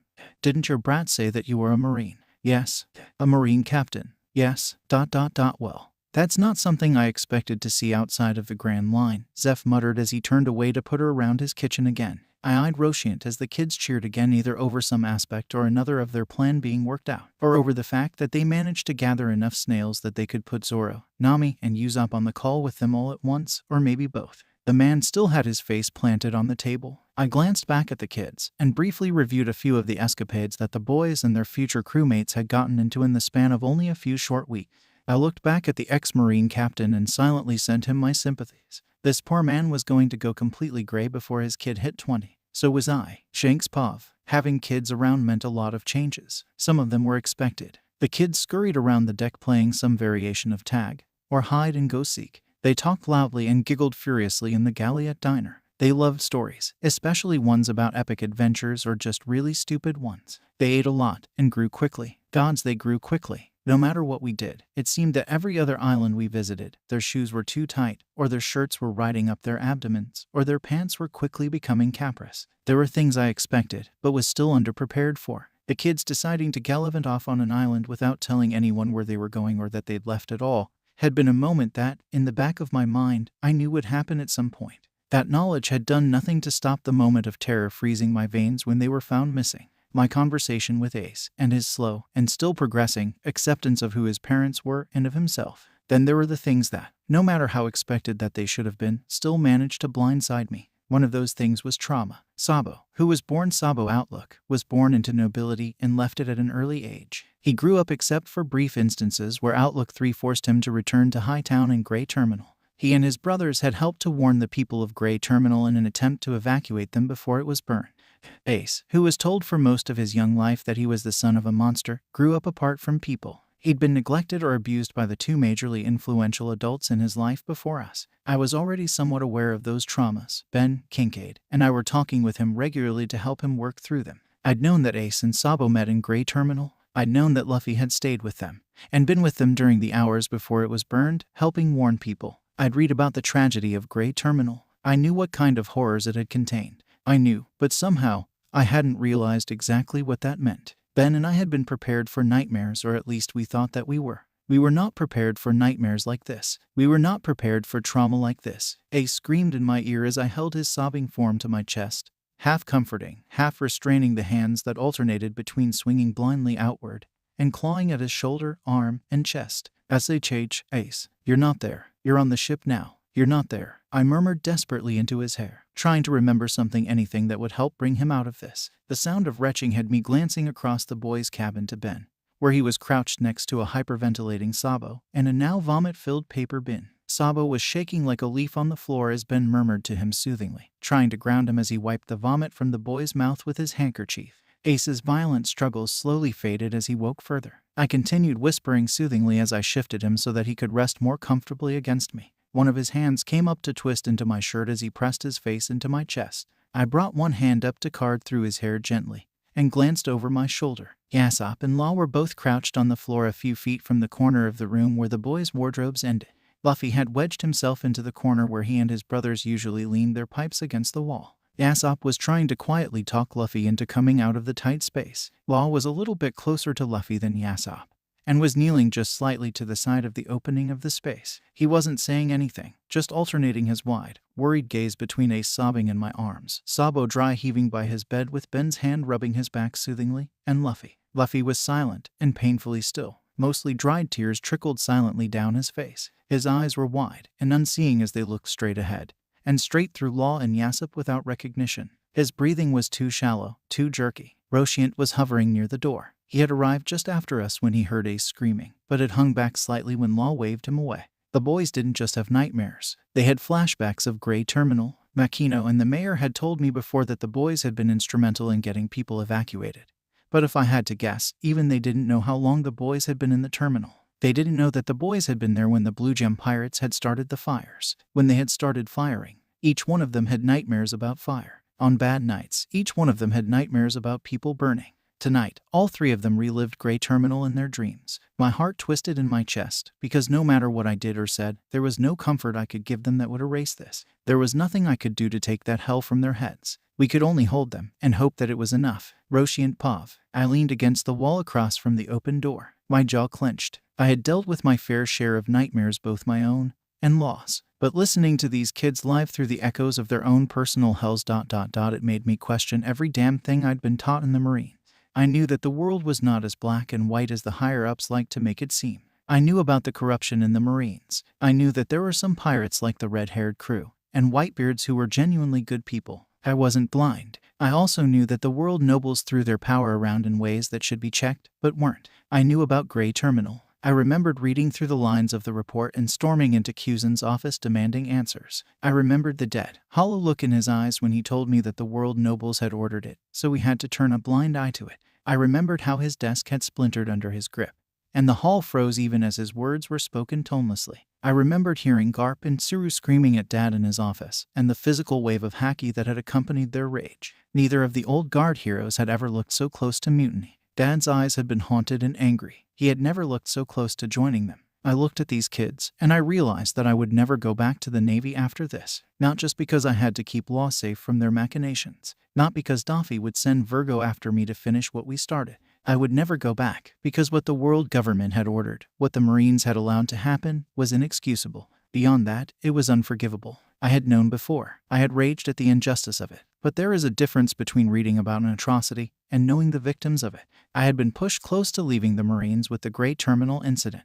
Fusen had been pushed twice by the terminal, and by the buster call on O'Hara before it. He had stayed because he knew if he didn't, then Akenu would one day take Dad's place and bring on a new era of hell at the behest of the Elder Stars. I had no such obligations. I locked eyes with Law, now holding a too silent, too still Luffy, and the last piece of loyalty I felt for the organization I had sworn my life to died in my lungs. Mavilla Pov. The change was weird. I never thought that my son would be the type to change his behavior because of meeting someone, yet here we are. He didn't change drastically, but the changes were there. He was still the strong, prideful, aggressive brat that I called my son. Now, though, he was more aware. He had a shockingly good understanding of current events, and was usually more up-to-date on the news than I was these days. More than that, though, was that he had friends. Now, I wasn't getting sappy over the fact that my kid was finally figuring out how to socialize outside of a dojo. I wasn't. What I was astonished by was how these friends had changed his thought process. Before, he would talk to people in town when he had to. After meeting Shanks' brats, he started asking questions about current events, both local and across the blues. And the changes didn't stop there. He started keeping a map of the blues tacked up in his room, and marked out places that he heard about from his friends and the people in town. He kept track of which islands had marine bases and which ones typically had officers strong enough that he thought that it would be worth avoiding them altogether if they could. He started actually looking at the wanted posters when they came through town. He took note of who had bounties and why they got them. What was, perhaps, the most interesting thing that Zoro started doing was relaying information into the kids' network. Oh yes, it was a network. Carrot Top's brats would call him from North Blue with some tidbit that they and the new one, apparently Shanks, had a temporary visitor on board, who also had a kid, who also got recruited onto Luffy's future pirate crew, found interesting. And he would then either relay it to the others, or comment that someone specific would be interested to hear about the thing. The kids didn't just relay fun facts, marine base intel, and trade port locations though. They also relayed information that was critical. Because of the location of our islands, storms which started near Usopp's island would often travel close to ours. What had started as a heavy rainstorm in Syrup had traveled 2.5 days southeast to Shimotsuki, and on the way here, that annoying rainstorm had become a typhoon. It wasn't something that had been predictable, like most East Blue weather was. It hit us like something out of paradise, so suddenly that you had only minutes between noticing it and the full force of it hitting the island, and so hard that you could do nothing but brace yourself and take shelter until it passed. It leveled most of the village, and it would have been the deadliest storm we had ever seen. Would have been, that is, if the kids hadn't decided that talking about the weather on and between their islands was something worth discussing regularly. It was because Usopp reported his weather to Nami, who recognized the signs of a soon-to-be megastorm. That Nami was then able to tell Zoro, who told the entire island what was coming. Because of their communication, the entire island was able to evacuate to the cave system on the northwest side of the island and safely weather the storm. And the weather was only the tip of the critical informational iceberg that our kids had shared. A few weeks ago, Usopp had complained to Zoro that the new butler in his town was rude, and his description of the man had clicked in Zoro's head. I'd never seen my son drop a Denden call so fast in his life. His eyes had bugged out, and he'd all but sprinted away from the snail. I'd looked on in bafflement as he tore apart his room and shuffled desperately through the wanted posters he had slowly amassed. At last, he yanked one up to his face and scrutinized it with wide, wild eyes. He'd returned Usopp's call so fast that the other boy hadn't had time to be more than slightly irritated with Zoro for hanging up on him, and spat out a line that made Usopp's eyes bug out through the transceiver. Clahador is Captain Kuro of the Thousand Plans. Yes, I'm sure. I know how well you describe people, and the way you said he pushes up his glasses is the same way the Marines said that Kuro did because of his blade gloves. Call the Marines. He isn't dead, and I'll bet you if he's working for the richest family on your island, it isn't out of the goodness of his heart. I had stared at my son blankly, hands frozen around the plate and dish towel in my hands. Usopp's 5-second silence mirrored my own shock before he inhaled sharply and dropped the call without a word. 2 days later, Usopp called back. The Marines had arrived and investigated. It was Kuro, and the kid's quick thinking had just saved the life of a young heiress and her father. It had also brought a not insignificant amount of panic to both Usopp and Zoro when the younger boy relayed that the Marine leading the investigation was Garp the hero. 3 weeks prior, that information would have meant nothing, as Shanks and his brats were in the North Blue. However, in the North Blue they had picked up 2 passengers, who were both being brought to Kakoashi for safety. Kakoashi, which was an island less than a week's sailing away. The information was quickly relayed to Shanks' brats in time for them to change course and safely avoid Garp as he escorted Kuro of the Thousand Plans to Logtown. My son had changed because of these kids. He had gone from semi-isolated kid with a sword obsession to being part of a multi-sea youth information network which saved lives. He and the 7 other kids who were involved in this were going to change things when they finally got their crew together. I smiled. I couldn't wait to see the chaos they would bring. In the meantime, though, Zoro, I bellowed, that room is not clean, young man. Put the Bakken down until it is. Then Pov, after the Garp scare in the East Blue, we decided that it would be best to stay out of the East Blue for a little while and drop off Rosinante and Law after things had settled down. Somewhat surprisingly, the former Marine had less qualms with that plan than expected. After a few months as guest on our ship, and several events of him witnessing the aftermath of the boys' night terrors, he had become quite protective of them. One of the guys, probably Yasopp, had let it slip that the boys were running from their grandfather, and after hearing Luffy's full name, the man had pieced most of the story together. He'd confronted Shanks and I a few weeks ago and asked if his suspicions were correct.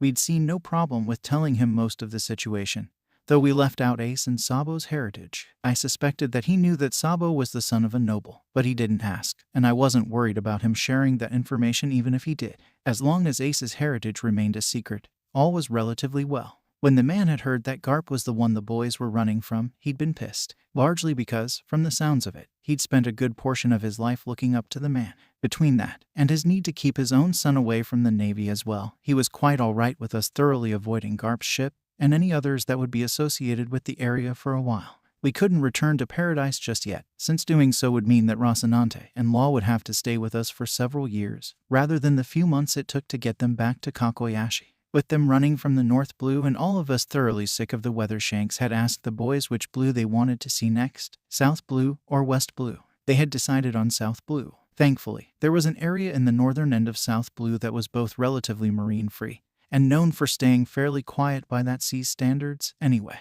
Plus, with it being the northern end of the South Blue, we were close enough to the equator for the weather to be nice and warm and not the frigid cold of the southern South Blue. Not as thankfully. The kids did as they seemed to do best and found trouble. I couldn't blame them though. This time they truly had tried to avoid trouble. They'd done everything we told them to, and only gone exploring with an adult with them. They hadn't set us up to rescue an island again. They did, however, find some kids who needed rescuing. The island we were on was called the Junkyard, and it lived up to its name. There were massive piles of scrap and garbage littered everywhere. There was a village, but its prices were high. Not enough to be prohibiting for us, but enough that we watched our budget a bit more than usual there. The thing that both irritated and saddened us the most about the island was the children. The boys, accompanied by Yasopp, had discovered one particular bunch of these children. 4 boys, all injured from a recent shipwreck, all running away from a kingdom led by nobles who wanted them dead. This sounded way too similar to Goa for my own liking. After hearing their story and examining their injuries, Yasopp and the kids had led the 4 injured boys back to the ship to get Kincaid to look at them.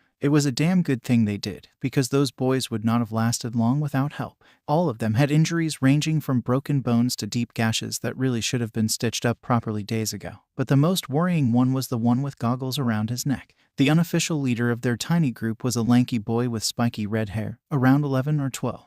He had bruises all over his body, and a fair number of gashes all his own, which his companions had tried to bandage along with their own, using what they'd found on the boat they stole. According to the other 3, he had taken a heavy beating from a pack of guards before they had escaped and set sail, and had only worsened from there. One look at the boy and Kincaid's normally warm and mild demeanor darkened considerably. He'd barked at Yasopp to get the boy to an infirmary bed immediately, and take the other 3 to get cleaned up and properly wash their injuries. It wasn't good. The boy had several broken ribs, bruising on several of his internal organs, and an infected stab wound on his thigh that had been on the verge of going septic. On top of that, his chest rattled with something wet and thick every time he fought to get a shallow breath into his lungs. He was dehydrated and malnourished, same as the other 3. Then there was the fever. His fever was high. According to Kincaid, if his temp didn't come down soon, the heat stroke would be irreversible. Kincaid had Maverick running back and forth to the galley to get cold packs to put behind his knees, under his armpits, and on his forehead. He'd asked Shanks to cut a barrel lengthwise, to turn it into a tub that we could give the kid a cool bath in.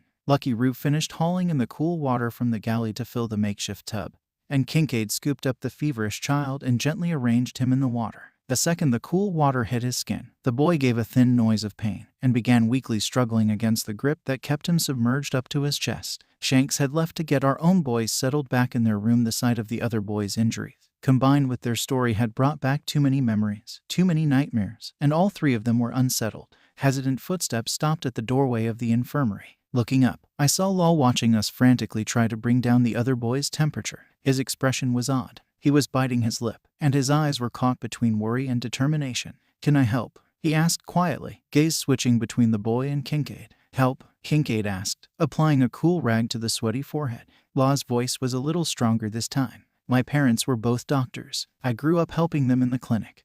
And the school I went to before they died was focused on teaching medicine. I'm not licensed, and I didn't get to finish my training before they died, but if I can help, I want to." Kincaid looked at him for a long moment. "How do you treat gashes?" Law answered automatically, listing off cleaning and treatment procedures like they had been drilled into him. They probably had. His answers seemed to satisfy Kincaid. "All right, you know where those items are in here?" "Yes." The doctor nodded at the older boy. "Very well then. Gather what you need and go treat the other three for their gashes, and perform a basic exam if you know how. Leave the broken bones for now. I'll see to them once this one is stable. You can assist me with that if you like." Law's eyes brightened, and he nodded once, darting forward to find the items in the cupboards and drawers. Kincaid re-wetted the cloth and swiped it around the younger boy's face while I kept the small hands from fighting against the cold water he was half submerged in. "Take one of the medical carts to carry it on.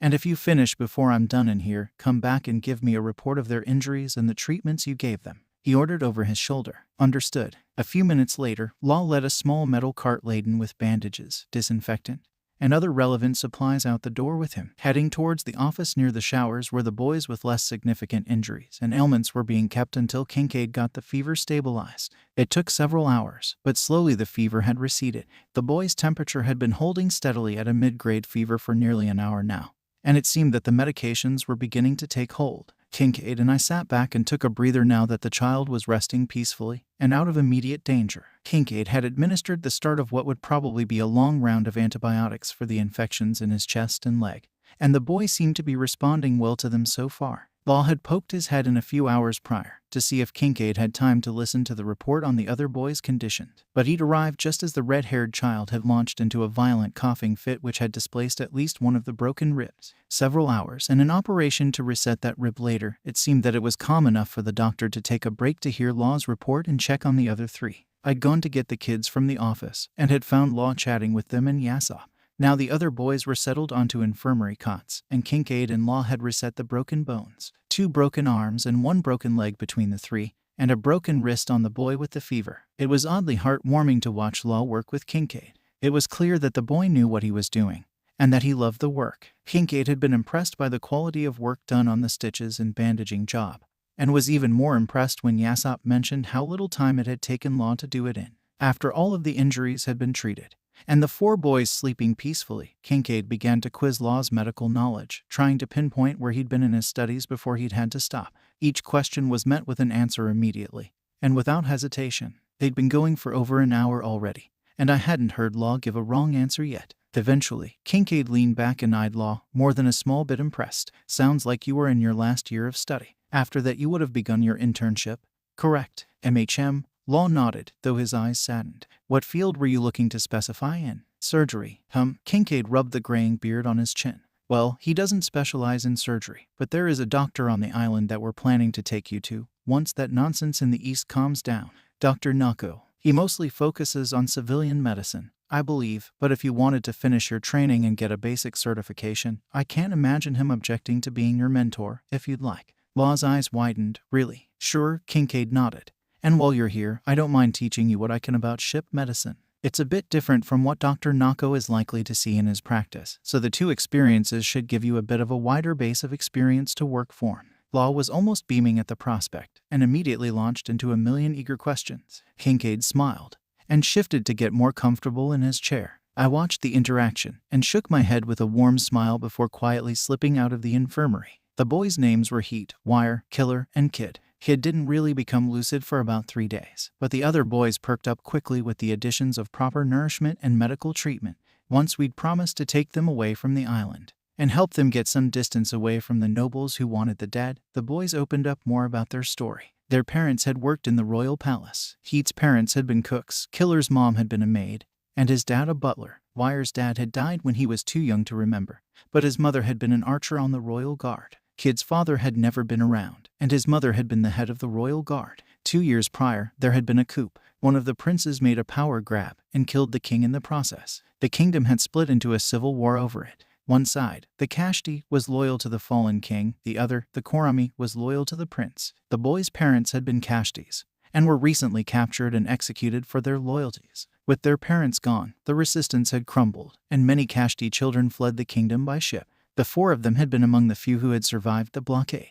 There were bounty hunters being paid to hunt down the handful of Kashtis who had escaped. If they remained on Junkyard Island, it would only be a matter of time before someone found them. The names that they had given us were aliases, based on nicknames that their parents had given them. Their real names were Jordan Killick, Frank Harstad, Marcus Davenport, and Devin Colmeister. Jordan and Frank were 13, Marcus and Devin were 12. Devin, the red-haired boy, was their unofficial leader. Luffy, Ace, and Sabo were quick to offer the older boys a position on their future crew. To our surprise, the boys had planned to become pirates from the moment they were exiled. But after a secret conversation that Kid had with Luffy, Ace, and Law, he agreed to join the future Straw Hat Pirates as long as his friends could join as well, which was, quite obviously, a non-issue. The other boys enthusiastically agreed. We made plans to drop the 4 of them off on Kakoashi along with Law and Rosinante, and called ahead to tell Belmir what to expect when we eventually got back to the east. She was sympathetic to the boys' plight, and informed us that she and Genzo would make sure that they would have a place to stay and would be well cared for when they got to Kakoashi. When Shanks and I got off of our call with Belmir, we poked our heads into the somewhat overcrowded infirmary, where all 8 boys were currently crouched around our son's Den Mushy, as well as one of the spares that they had probably nicked from Maverick.